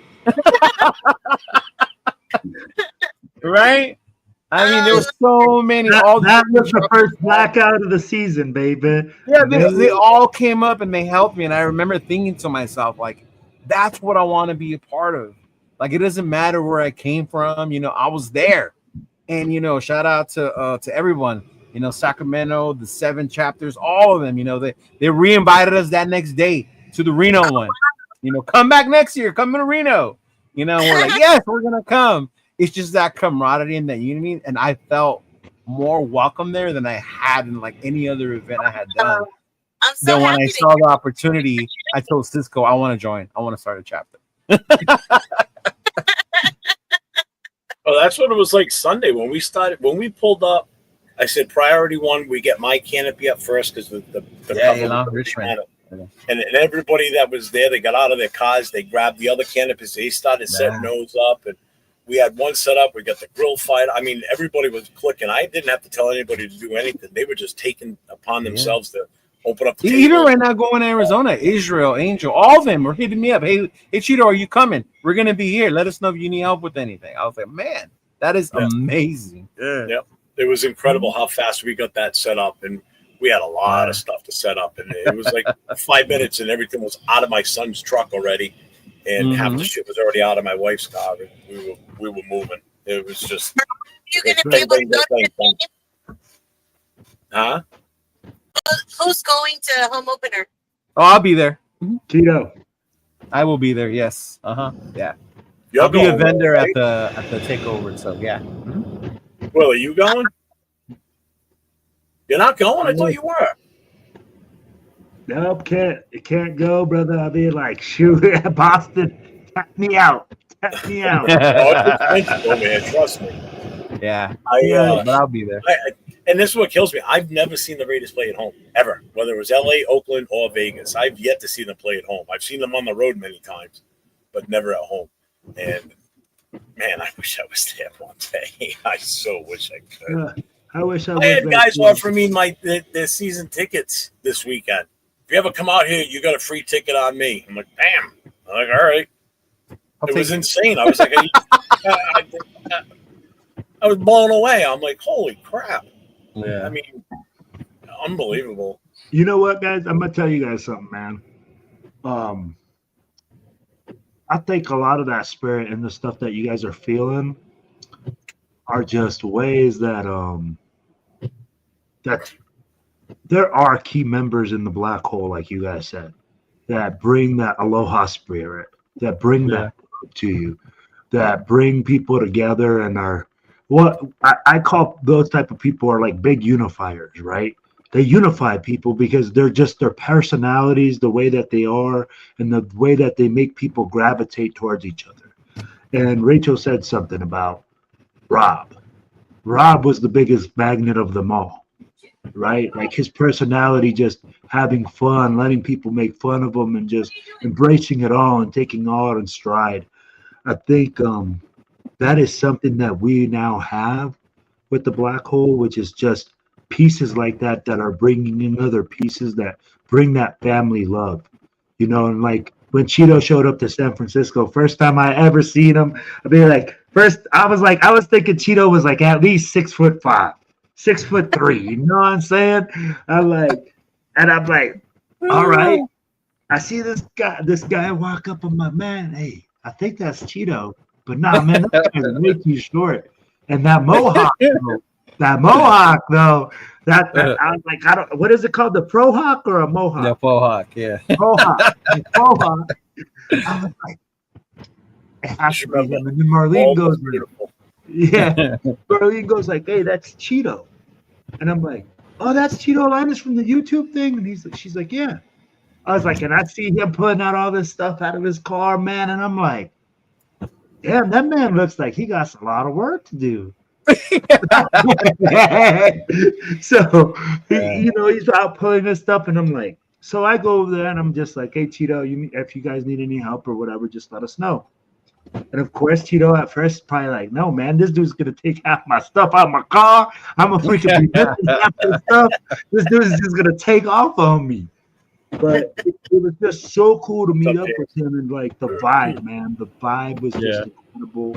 And I think, you know, throwing that first blackout in San Francisco for that barbecue and having the 7 chapters there and having Marlene, you know, Marlene, like you said, Cheeto, Marlene is a big unifier for the whole Western region of the whole United States for TBH. She's just an amazing person. And I mean, like, she's really brought me into the fold and showed me that love that she showed you, you know? And that's kind of like what like magnetized me to say, hey, man, like she's just one of those people that is a big unifier for us. You know, she gets Lovelock involved. She got Sacramento involved. She got San Francisco. I'll be like, bro, there's clubs on the West Coast that I don't even know where they're at. They're so tiny. Yeah. They all came together to make that thing happen. And then we started going to the West Coast, and Marlene was just like, hey, I'm going to call all these other clubs. I see you guys promoting. I'm going to re-promote. And next thing I know, Jeff's getting a bunch of love out there, you know, and he's feeling the love. And I think the black hole now, man, is just we're flipping the page, and we're becoming a unified family. You know, we're huge. But when you talk about the unification of the black hole, it's starting now. And it's starting to see the different changes. And it's like Rachel said, I'll be like, now it really feels like the spark is lit. And I mean, like, bro, I'm telling you, home opener, I'm gonna tell you, Black Hole Rob is gonna be happy, bro. I'm gonna be expecting about 84% or to 80% Raiders fans in Allegiant, which since it's been open, I don't think that's been heard of. Nah, not from what I've seen on TV, just by the look of it. I think the only time that I can remember is the last. Remember that last Sunday night game against the Chargers when and get in. That when I was there. there. And then last year the home opener after beating the Ravens against Carolina. I was there too. That one we showed up for sure. Those are the two that I can remember. Yeah. Oh, after this past weekend's win, the momentum will carry. We're oh yeah. They're gonna want to be there this weekend, this Monday. Yeah. Plus it's a prime time game. I mean, that's a big game. You don't get to go to the Raiders have chapters in every California prison. Hey, it's like Rachel. I got to meet Marlene this weekend, and I'll tell you what, Marlene's awesome. I met her this weekend too, and she's a sweetheart. Yeah. I mean, the people I met this weekend that I never would have imagined meeting. It warms my heart how well everybody got along. I can't say it enough. I'm overcome. I really am. I'm overcome with the way everything went down, the way everybody chipped in and helped out, the unity of everybody being there together. You guys did great, man. You guys represented. I think I'm finally coming off of that. I mean, my eyes are welling up right now just thinking back to how seriously, I'm not kidding. There was a lot of pressure on me to make sure that this went off right. There was a lot of pressure on Dawn and everybody else in my chapter, my board members that helped, and it was a long week. Shout out to my boy MC Raider, $5. Appreciate it. I wish the season ended already. We won one game. Let's fucking go, Ray. 1-0, undefeated. Right? Yes. So, Rachel, let me ask this. I mean, since you're a big time historian for the Black Hole, when they first started, it started with how many members? How many people actually got together and said, "Hey, let's do this"? And how did they come up with the name, the Black Hole? Well, I think originally there was, but like I was saying earlier, a whole bunch of, not a whole bunch, but of several guys who would watch the games together. But originally there was 5 that kind of spearheaded we're going to make this a group, so you had 5 guys, Rob being one of them, at someone's house, watching a game, and Rob convincing them, guys, we have something here. Let's, we got to give ourselves a name. And so they were really inspired by the Cleveland, the Dog Pound. Yeah. And how they, tailgated and so forth. And so they were just sitting around throwing names out there. The infamous story is that one of them threw out the rat's nest, jokingly, and then another one of them threw out the black hole, and story goes that the room just got silent. And we're like, yeah, that's just like it had a. So they just ran with it, and then kind of just started calling themselves the Black Hole, and then next thing you know, their friends, the Black Hole, and it was kind of like a neighborhood thing, everybody from the neighborhood and friends and close family included.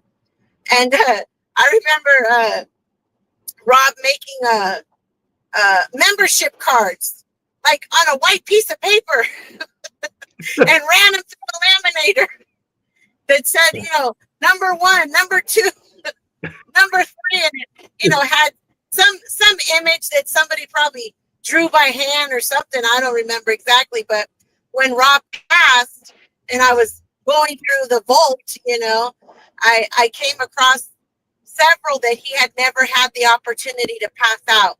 There are a few people that have them, but he had printed more, and literally, I'm talking literally ran them through a homemade laminator, and started passing them out all to his closest friends, and that's kind of just how it started. And then, then he was like, okay, we gotta kick it in gear and kind of, have a little bit more delegating, and so this person was delegated to bring the barbecue pit, and this person was delegated to bring the ice chest, and then everybody came together and just created these tailgates that maybe started off, like I said, with 50 people, all close friends and family, to, hey, what do you guys got going on over there? And, like I said, Sal and his band would be out there, and that drew more attention. And then next thing you know, it just took off. Unbelievable. And then here we are today with, we got a global fan group. Like, how does that happen? You know, at one time, chapters in Germany, Mexico, Australia, almost close to nearly every, maybe 20, 30 states or so. But, we're just, about close to 50 deep, 50 chapters deep. We're at we're at 63 right now, and we'll probably be from what I'm hearing, maybe somewhere over 100 by the end of the year. Yeah, I mean, it's growing so fast. Like, I open my emails every day, and it's like, if there's another one, It's like, whoa.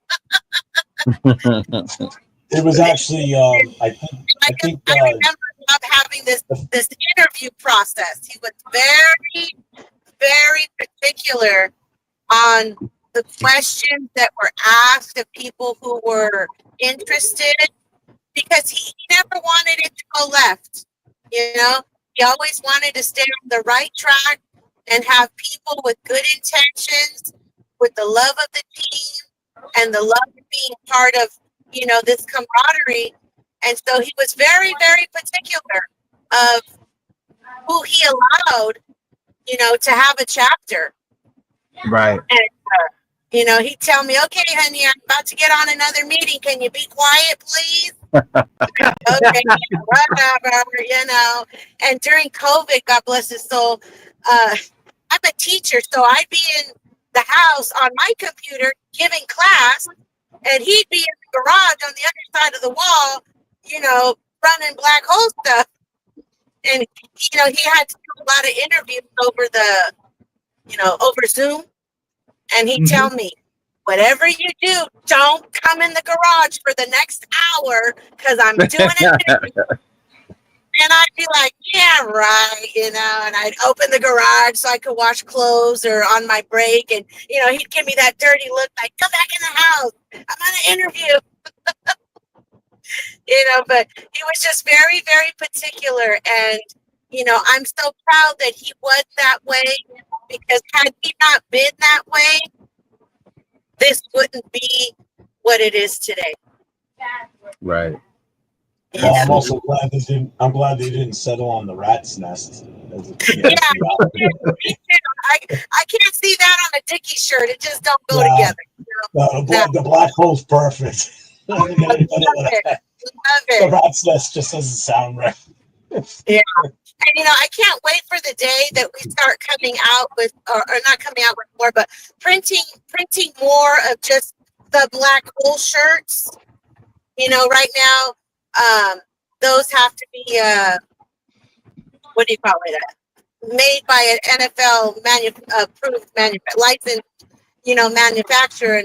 And so right now we have more of the TBH stuff, but would love to see more of that, just the black hole come out. Right. Cheeto. Real quick shout out to G Fam with the $20 donation to Leo. Couldn't make it to New England to support your booth, brother. Thank you all for the fire content with Rachel and the crew. One love, Raider Nation. Rachel, someone's got a question for you in the chat too. Hang on. It says, Rachel, if you know Debbie Kinslow, please contact me. Thank you. Dave Schulzona. Yeah. They're asking me if I know somebody named Debbie. Debbie, yeah. Inslow. The name doesn't ring a bell. That doesn't mean I don't know who it is. It's just off the top of my head, it doesn't sound familiar. Okay. But hi, Debbie. Thank you, Sonia, for the gifted membership to my channel. I appreciate that. I don't know if you guys, Sonia, she's obviously a Georgia Bulldog fan. She absolutely loves Brock Bowers, so I would assume so. Yeah. Yeah, I met her on another channel of a streamer that I watch that her and I are on there all the time, and she's awesome.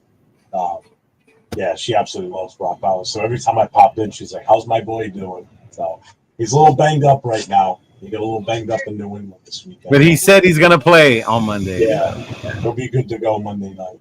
Yeah. So let's get to Monday. Hey, let's get to the season opener now, baby. We've talked New England. You know, we chopped it up. We lit on fire. We just burned up Boston. We did a Boston tea party. We went over there and we kicked the crap out of the Patriots. Okay. So now we come home to this home opener, and Rachel will be in the building, y'all. So what I want y'all to do, if you see Rachel out there, y'all got to stop her, take a pic, make sure that you tag us in it. I want to be all like, person. I really do. So if you see my little short self walking around with the Dickie shirt on for the same one for 3 days, please come introduce yourself. I will have our children with her, with me, our 2 daughters, Naomi and Natalie. And we're going to be rooting for Genty because Genty was drafted. He went to the same university as our daughter. Oh, wow. Okay. Yeah. Yep. You know, we're big Genty fans. So, nice. Yo, make sure, remember, she's saying the little short person with the same Dickies jersey with the same daughters walking around. So, hey, we got Pandemonium on Fremont happening Saturday night, baby. This is a total free event, Raider Nation. You don't have to spend no dinero to go down to Fremont Street and enjoy the time with your family. Okay? We're going to have people. In the march. The more the merrier. We want to honor Gorilla Rilla, who is been around now for 30 years. Gorilla is just an amazing person. He's a beautiful soul. He was one of Rob's dearest friends. And, you know, I'm honored to call him my brother-in-law. He's just, he gives back to the community. He's a man of God. He loved his Raiders. And we're going to honor him this weekend for 30 years of his commitment to excellence. So this one's for you on Monday night. Man, I couldn't say it any better for them. Right? Cheeto, let them know what's going on Sunday night, baby. Sunday night, we got the Raider Nation Takeover Party. This year, it will be at Fremont. From what I heard, talking to Raiders Crusader Lorenzo, this is where they had the party when Too Short performed the year we played the Chargers on the win and get in game. So if you've been there before, you already know what it's going to be. It's packed, it's lit, it's going to be filled with people. Make sure you get your tickets on the Eventbrite. There's different levels, different tiers for you to go. Looks like it's going to be a great time, bro. And then that one starts at 7 p.m. on Sunday on Fremont. All right. And that one's going to cost you guys a little bit of money, but don't worry, guys.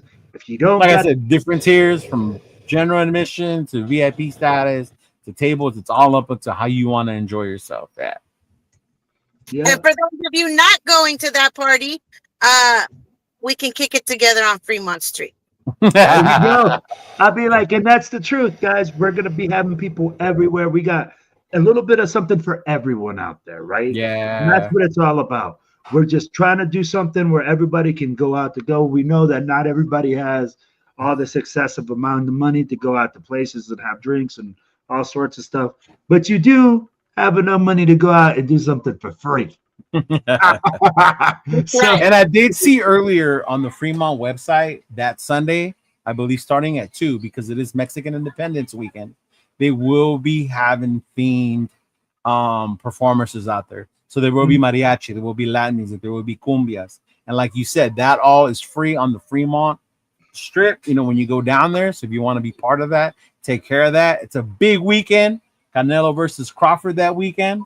You know, also fight night. There's just so much going on that entire weekend. And this is all free, you said, right? Is that what it was, right? Free except for the party Sunday night. Everything except else to go inside the party, yeah. Mm-hmm. That's correct. Can we find free airfare and hotel and tickets for a guy from New England? I'm still working on that for a guy from Colorado.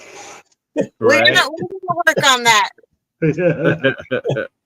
But guys, driving me nuts watching all this stuff coming up about, hey, be here for this, hey, be here for that. It's gonna be electric. Guys, what I want you guys to do also, if you guys do have problems with finding anything, make sure you hit up our boy Cheeto Linus, myself, hit up Jeff on our Instagram, Facebook, wherever it is. Hit us up. We will link you guys in. We will link you guys in with the Cisco kid. He will be out there. Yeah.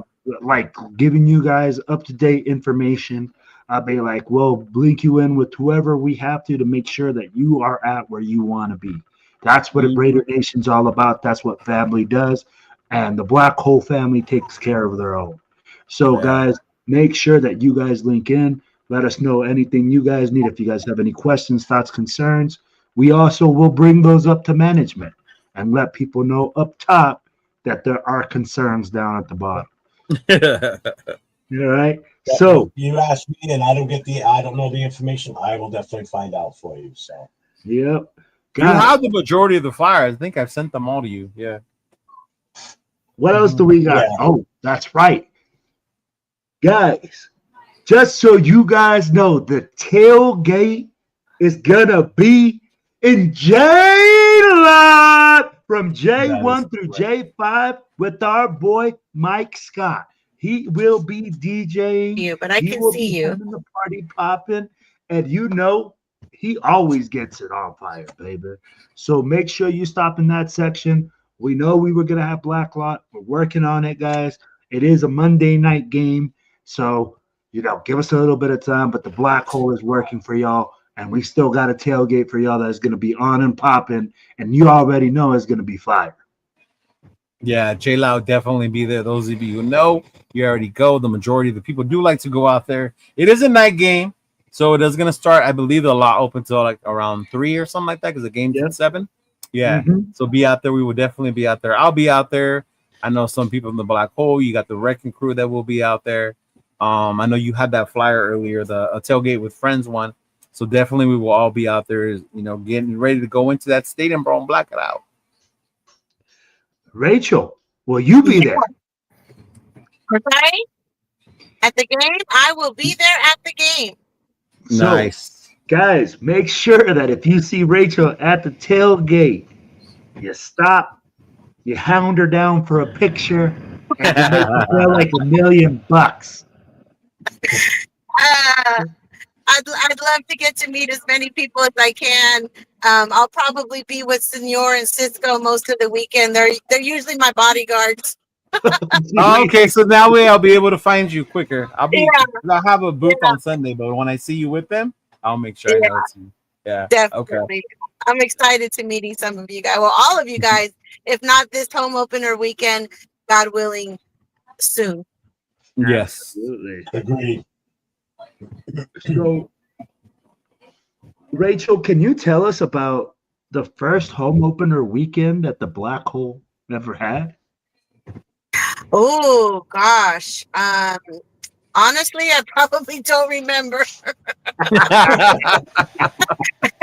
You're going a little way too far back, but I will tell you that it was so cool every time Rob would pick somebody to induct, into the Black Hole from Raider legends. But one of my favorites that he inducted into the Black Hole was oh gosh, now I'm not going to think of his name.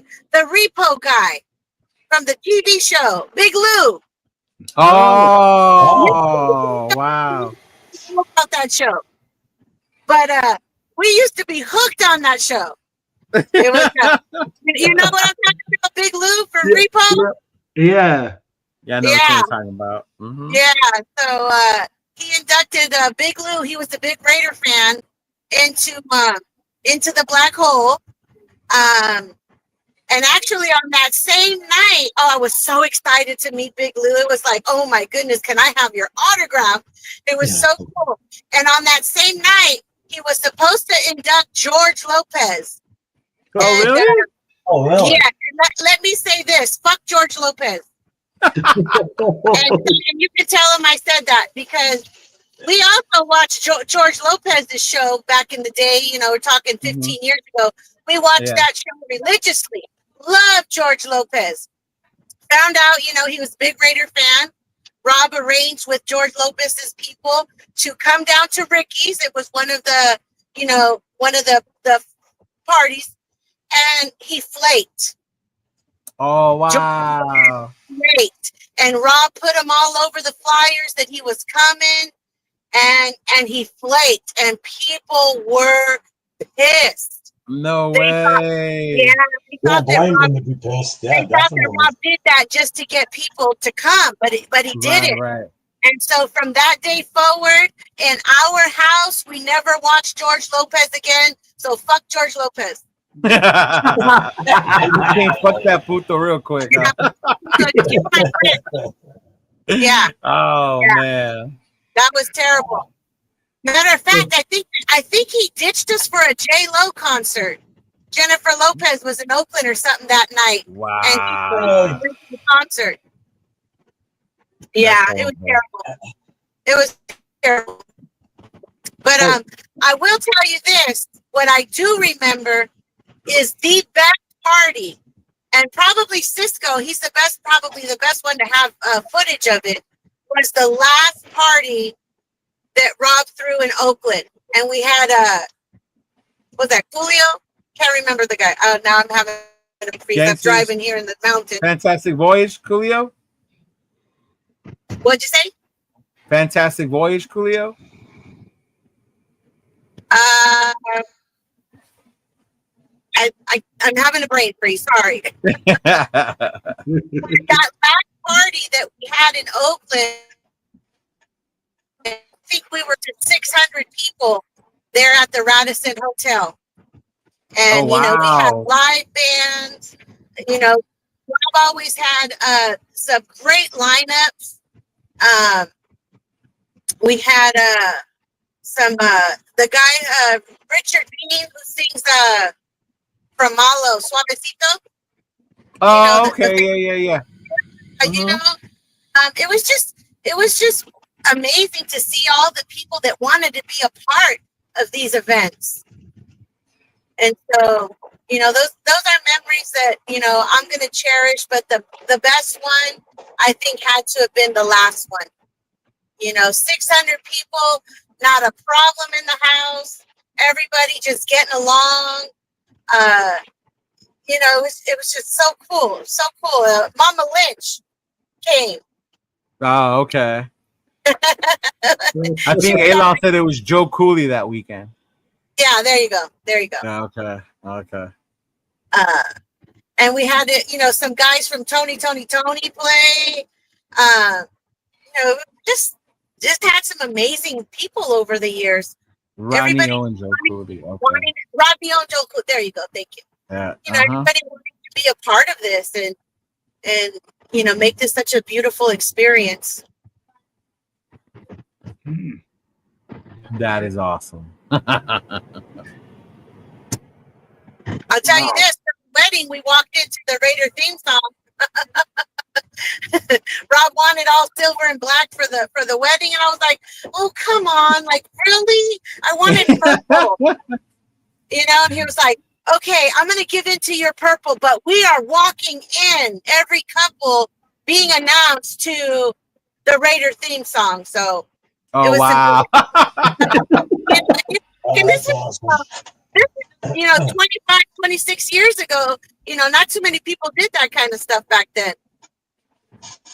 Well, that's definitely interesting. I'd be like, I don't think I could convince my wife to be like, hey, you know what, babe, we're just going to walk into the Raiders theme song real quick. No worries. Yeah. I got married 34 years ago, and back then it was just the boring old, the Daddy's Little Girl song, and just the traditional wedding.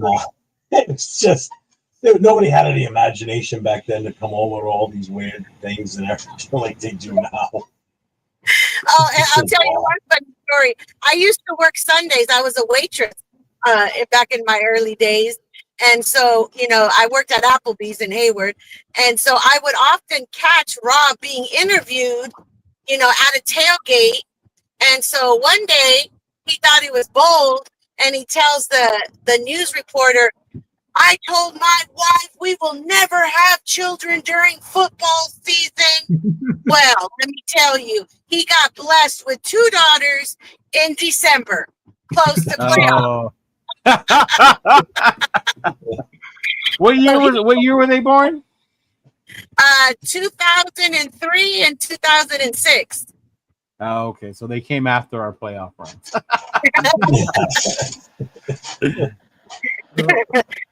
Yeah, so he had to eat his words there. Oh yeah, look, see Rachel, he remembers. LB Raider 85. Hey Rachel, I was at Ricky's that night too. George actually ditched us to go see his boy Mark Anthony at the Mark arena. Anthony, yeah, Jay Lopez, Mark Anthony. So Raider fans yell, "Fuck that puto" too. Okay, thank you. Thank you, whoever said that. I'm telling the truth. Yeah, Big Lou was there. Yeah. Oh, that's funny. Yeah. So don't you just hate when people don't come when they tell you they're going to, huh, Jeff? That was awful. That was horrible. Man, that. Yeah, but we've overcome that. But yeah, that was a tough one. Hey, welcome aboard, Jay. He just signed up for he just got his black hole membership tonight. Nice. Welcome to the familia. He's New Mexico, right? He's New Mexico. Yeah, Albuquerque area. He's Albuquerque. Albuquerque, okay. I'll be down with Anthony Predator.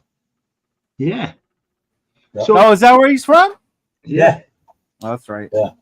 So, Rachel, when you guys first started, did you guys ever think that this would get bigger than just like people in Oakland?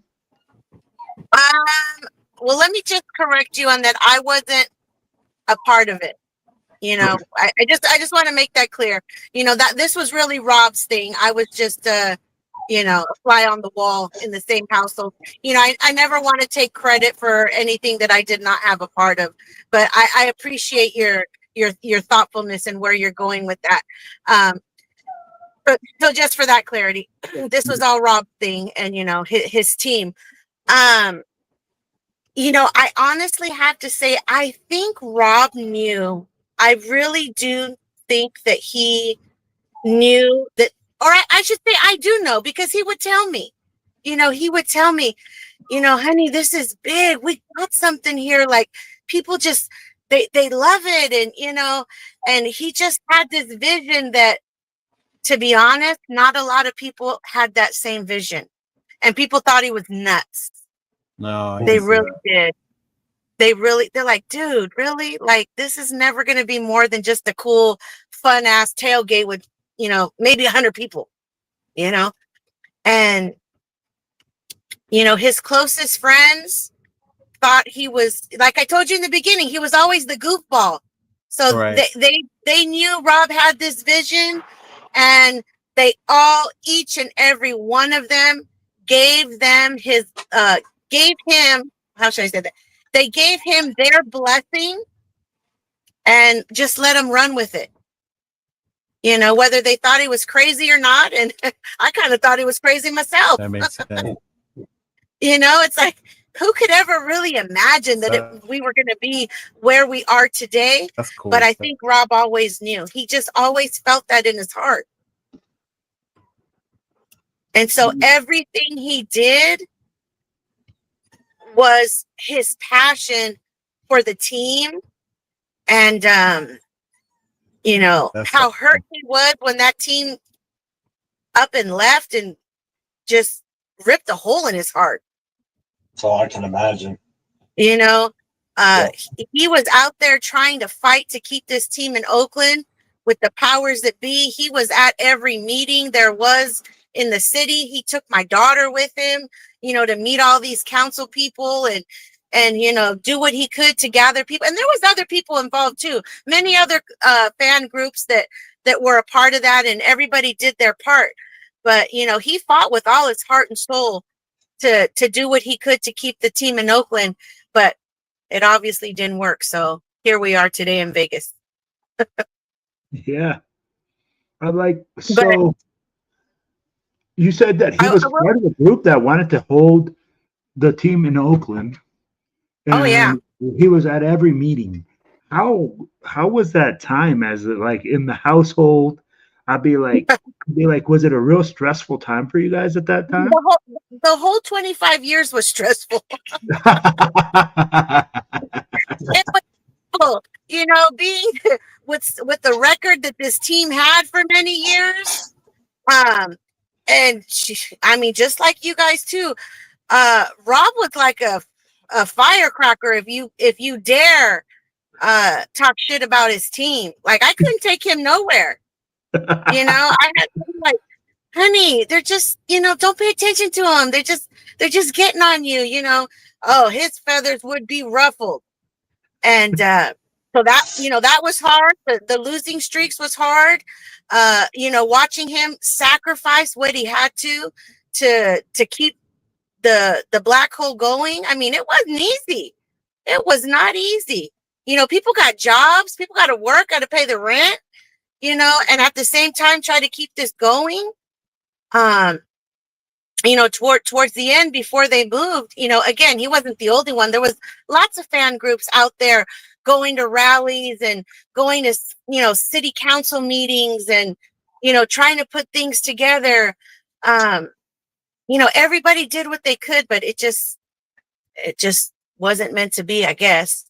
Yeah. And so But literally, the backing of the city. I don't want to start crying, but literally on his deathbed, you know, you all know he suffered a tragic death from COVID. He was on his deathbed trying to make things happen in Vegas. He was only able to go out there maybe twice before he passed. Once the team had moved, you know, trying to make those connections and start the whole process for you know, keeping the black hole alive in Vegas. And you know, COVID got the best of him.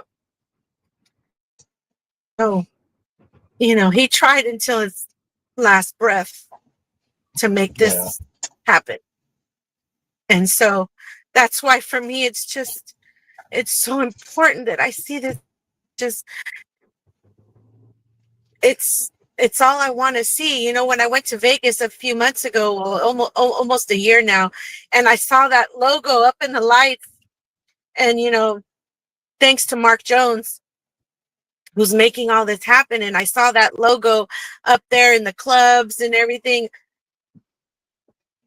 I just was talking to him and I was like, honey, you made it.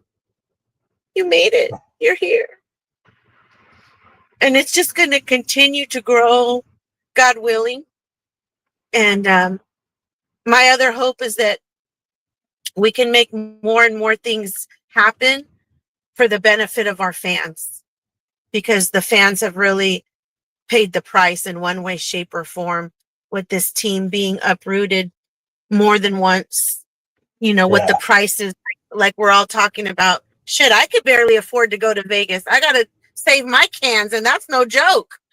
Ain't no lie. You know, you know, I got a nickel and dime it myself, but that's okay. You know, I'm blessed alive, and I'm blessed to have air in my lungs, and I'm blessed to have, you know, 25 years worth of memories with my husband. So yeah, to answer your simple question, it wasn't always easy. You know, a lot of, you know, turns and ups and downs, and, you know, so much going on with this team over the years. And yeah, just a lot of beautiful memories, you know, from meeting players, Raider legends, Raider alumni, meeting Coach Gruden. Oh my gosh, that was like my favorite thing ever. And the Black Hole actually back in like 95, 96, well, not 95, probably more 96, 97, used to have charity softball games against the Raiders here in Hayward, California. We need to restart that. Yeah. Those some beautiful memories going out there watching these you know, OG Black Hole members playing against the Raiders, you know, for a good cause. That was when Coach Gruden first came on. You know, was pretty amazing. Pretty cool. Man, I didn't Yeah, even sorry know if that I get a happened. little choked up. I didn't know we used to have events like Oh, that. Like oh yeah, charity yeah. softball thing. Like, and those are things that I'm like, man, whatever happened to that Oh, tradition? I'd be like, my old ass can you go out know, there and win when the softball. I never forget.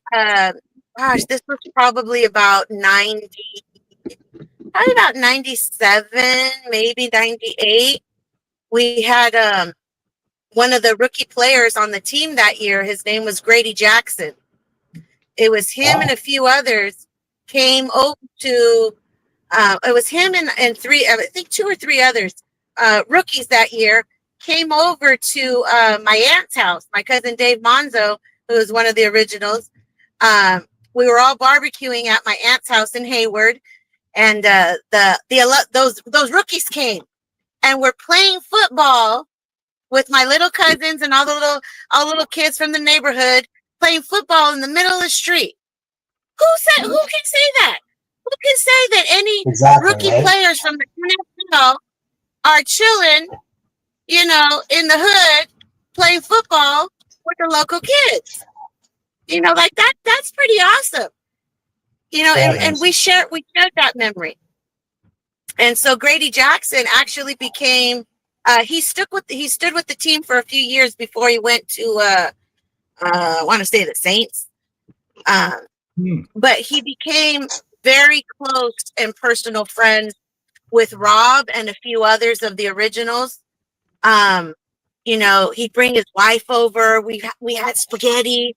One of the originals' wife, she was an excellent cook. Her name was Brenda. And, she'd make dinner and, we'd kick it with some of the rookies, like who could say that? We're so honored that they wanted to take time to be with us and still keep in contact to this day. To this day, we still keep in contact with some of the Raider alumni on a personal level. Yeah.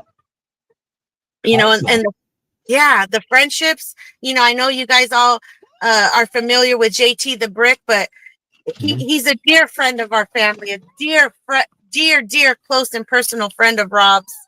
And that started back in Oakland when his career was first starting, and we do anything to support JT, and he does the same for us, and his wife, a beautiful soul. Just so many friendships that have been built, and people just becoming family over the years. What's your favorite memory that you like cherish the most? Ooh, I'd say that trip to San Diego. Yeah. And matter of fact, one of our most recent presidents, Steve Dominguez and his wife, Janet, they're out in Boise, where my daughter is. Yeah, they just started their chapter a few months ago. They're one of the originals, and I was on that trip with them to San Diego. So they have some of the original pictures. But that trip to San Diego was phenomenal. Phenomenal. Wow. Yeah, that's probably one of my best memories. Well, Rachel, we've taken quite a bit of your time, lady. Wow. Thank you so much. I am honored to be here with you guys. Rachel, you're always more than welcome. Yeah, this is great, you coming on here. We really appreciate that. You're a sweetheart. I can't wait till I can meet you in person. Oh, thank you. And if ever you have a chance and you look at that picture that I sent to Will, again, nobody else has that picture unless you have a newspaper clipping from 30 years ago. Again, it's saved on my computer now, so that single moment, changed the trajectory of my husband's life, which led him to taking the idea back to his crew of, guys, we got something here. And now here we are 30 years later, and you guys are a part of it. That's I to me, that's I don't beautiful. regret anything. I don't regret anything at all by joining and doing what I've done so far. I'm absolutely ecstatic being part of this. I really am. And you guys are really an I love it. inspiration to everybody who's out there, because you're doing the groundwork now. In your local area, and like I said earlier, I know how hard that is. It takes a lot of work. Oh It's yeah. not easy. So those of you who are running your chapters, bless you in what you're doing, and you're a true inspiration to everybody who's out there. So thank you. Thank you for the support. We appreciate that. Absolutely. You know, And guys, what I want you guys to do is, please, if you guys haven't had the chance to listen to the whole podcast, go back and listen to this. If you're a part of the Black Hole, know what it is that you're wearing, man. You see that Yeah. emblem? You see that, the shield behind me with the logo and everything. Rachel is telling you guys what exactly it means to wear that logo on your chest. Wear it proudly, and make sure that when you see your brother and your sister out there, you show them love, you give them a hug, and you show them what the Black Hole is all about, baby. And I want to add on to that by saying, I want to talk about that logo. yeah, go for it. And I want to say this very clearly, very passionately. To me, and those who have been around the Black Hole for a long time, I want you to wear that logo with pride. And I want you to wear it with pride because of the meaning behind it, of where it comes from and what it represents, not who was paid to create it. Nope. Okay? Because let me ask you this question on this podcast. Do you know who created the McDonald's logo? Do you know who created the Nike logo? The Under Armour logo? Probably not, because you don't give a fuck. Okay? You get my point? I do. We're not going to mention no names because I'm not going to go down that road. But what That's I fine. will You say got it. is that logo is important to me, no matter who got paid to create it. So I will continue to wear that logo because that logo represents my husband. That's his legacy. That's part of his legacy. Thank It's you. part of And his legacy. we're all a part of it. We're all a part of it now. Yep. This is something that will outlive all of us. This logo, it should never be changed. There's certain things that should never be changed. And a logo for an organization that was inspired by a single person doing what they did to start all this should never be changed. Just like the Raiders logo, that should never change. Right. That's when you're gonna stop losing fans, is if they move to like Tallahassee and they become a Tallahassee Seaweeds or whatever. Instead of the Raiders. Once they change their name and the logo, that's it. My ship is sailed. I'll see you later. Yo, I'm gonna tell you something I love what Rachel said, man. It's not about who created the logo. It's not about who wants clout, who wants this. It's about what it represents. Yep. And that's where you have to have pride in what you're wearing. So, guys, hey, every time you see this, remember this lady right here, and remember her husband's legacy and all the sacrifice, all the work that this man put in. Even on his deathbed, he was sitting there thinking about us, thinking about the future, thinking about the legacy that he's leaving behind. And that's what we are. We are the legacy that Black Hole Rob has left behind, baby. Yep. I even got the logo in my kitchen right here. I keep him with me at all times. Right next to the wall, or on the wall, I should say there. Yeah. So no, Make sure you guys go back and watch this, because she took you to school tonight. You got a history lesson tonight. Seriously, all respect to Rachel and everything that you told us tonight. I mean, I learned things I didn't know before. Oh. And I think that's important, for you guys to know, what you're a part of, and the way that you guys are contributing to it is just, it's meaningful. Everybody plays an important role. you know, and Rob couldn't have done this alone, but you know, he spearheaded it. That's for sure. Well, you always tell people to learn your history of your team. Know your past on the team. You know, Yeah. and just like this, you're part of this organization. Learn that history of this organization, so you know where it started, where it came from, and because you don't realize that sometimes it means something to somebody. Like, I see how passionate you are and how much this means to you. Oh, and yeah. I see why you react the way you do when certain things go on, and you know, it affects you on a personal, deep level. And not only do we have to protect the logo, we got to protect you too, and your husband's legacy and your legacy, because you're part of this too. You've been there from day one. You know, Yeah. and I appreciate you and everything that you've been a part of. You know, the Thank short you. time that I've met you, and I've seen you on the president's meetings, and I appreciate everything that you've done and your support. You know, Thank your you. support helped And with you know this. what? It means When a your lot. ladies start to get on your case, say, hey, if Rachel could put up with it for 25 years, so can you. Well, you know, she put up with me in the fire service for 35 years, and then 20 years of 18 years of the Booster Club, and now she's in this with me. But she's in deep with this one. She's heavily invested in this one, so she's all in. That's So, wonderful to hear. yeah, she's. I'm telling you, she's my rock. So she's to me like you were to Rob. You know, Yeah, like she takes it that's personal. what a marriage is about, right? Yeah. Yeah, Yes, she sir. takes it personal when someone starts giving me crap about stuff like, you know, about the organization and everything. She'll debate them. She's my pit bull. Oh, I love know.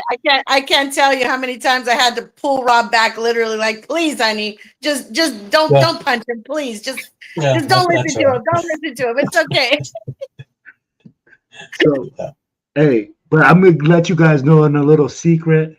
We are gonna be having Rachel, you know, drop us some knowledge bombs on the history of TBH.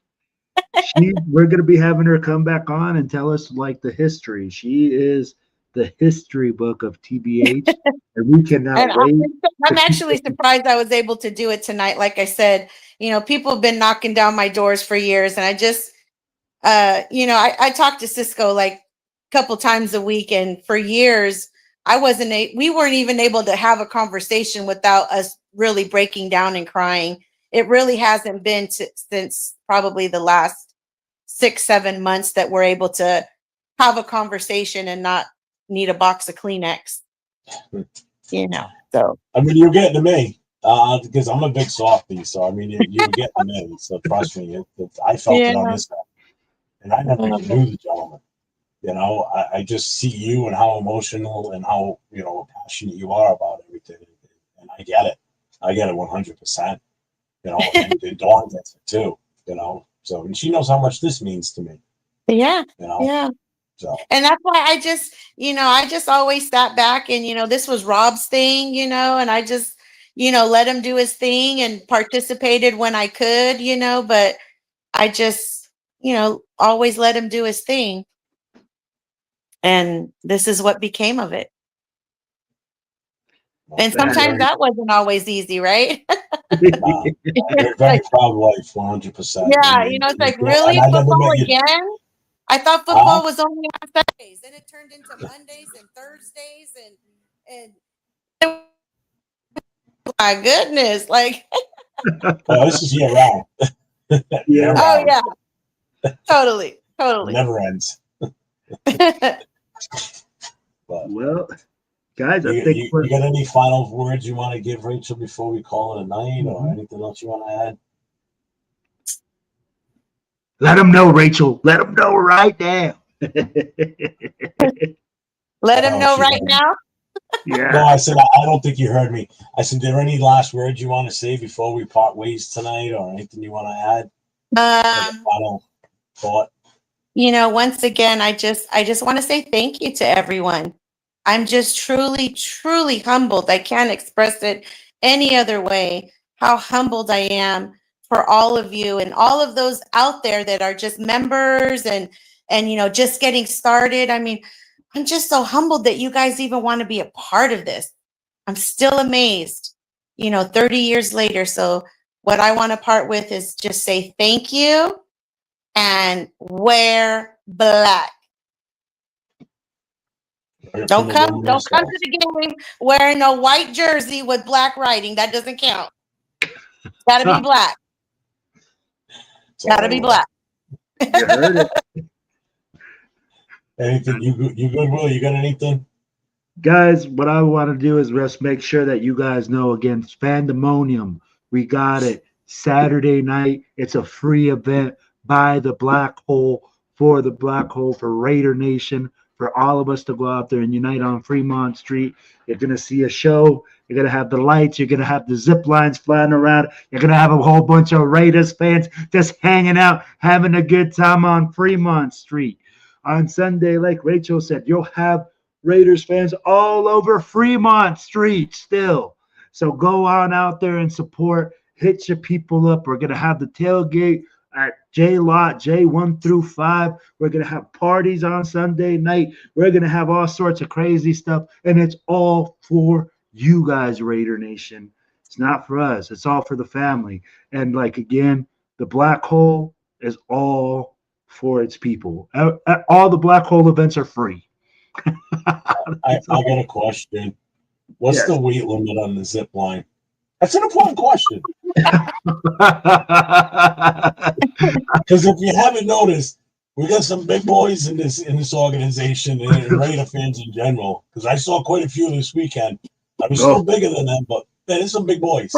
Good. That's a legit question before somebody busts their butt to climb up those stairs to get up there, and they're like, "Oh yeah, you're 20 pounds too heavy." Hey, you get an elevator. Just take the elevator if you're a big boy. You don't want to walk those steps. But you got any shows coming up, Will? You good? Yeah, I'll have some shows coming up. I mean, like, we'll be dropping on my. I have so much video content from New England, guys. Make sure that you guys are following the page. Make sure that you guys are following all the information. I mean, like, we're going to be putting on a ton of information as things come out. Blackouts. We have clubs coming up. We have so much stuff. My plate is full right now, man. I mean, like, we will be putting out a bunch of stuff for you guys. All right. As far as on my end, tomorrow night, the Raider Connection, myself, Leo, Cheeto Linus, Jay, Just Raiders Baby, who's in the chat with us right now, and my guy LB Raider 10, who was out here with me in New England celebrating this past weekend. Him and I will have some more stories tomorrow night about. Shoot, I might even jump in. I didn't know. I might even jump in Thursday night. You can come in Thursday night. But tomorrow night we will. I know tonight we didn't discuss the game. Tomorrow night we will definitely discuss the game on a different aspect than what we did tonight. Tonight was about the Black Hole. That's all that mattered tonight. Was that. We talked a lot about Rob and learning about the Black Hole. But tomorrow night we will be talking about the game itself, and we will preview Monday night against the team from the Chargers. I don't want to say their name. And then Thursday night, myself and Nate, we will have even more stories. We'll probably have Will on Thursday night, and I'm gonna try and get Mike from Raw on, and we're gonna rehash everything that we did on over the weekend, because it was the four of us that were pretty much together the whole time out there. So look forward to it. Rachel, we love you. Thank you for coming on with us tonight. Spreading the aloha. Spread the aloha. You know it. We love you, Rachel. Thank you so much for coming on. God bless all of you. And God willing, we get to meet in person soon. Definitely. And as I always say, everybody stay safe and go Raiders. Amen. Raiders. Trees all shake and quiver and quake as he robs them of their gold.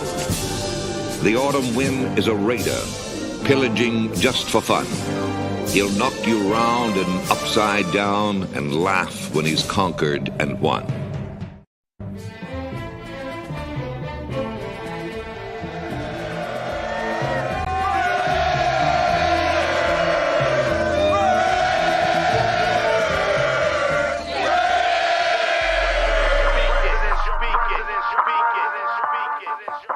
And I approve this message. Oakland Raiders, Oakland Raiders, Oakland Raiders. Just win, baby, win, baby, win, baby. We are the Oakland Raiders, Oakland Raiders, Oakland Raiders. Just win, baby, win, baby, win, baby. Don't need no invitation. We are that Raider Nation. We rock that black and silver.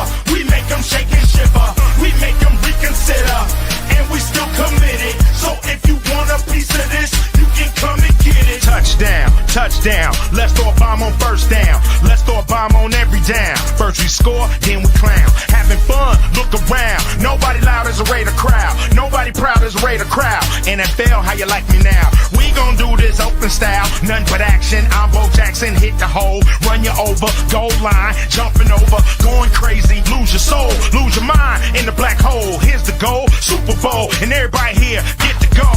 Don't need no invitation. No. We are that Raider Nation. Yeah. We rock that black and silver.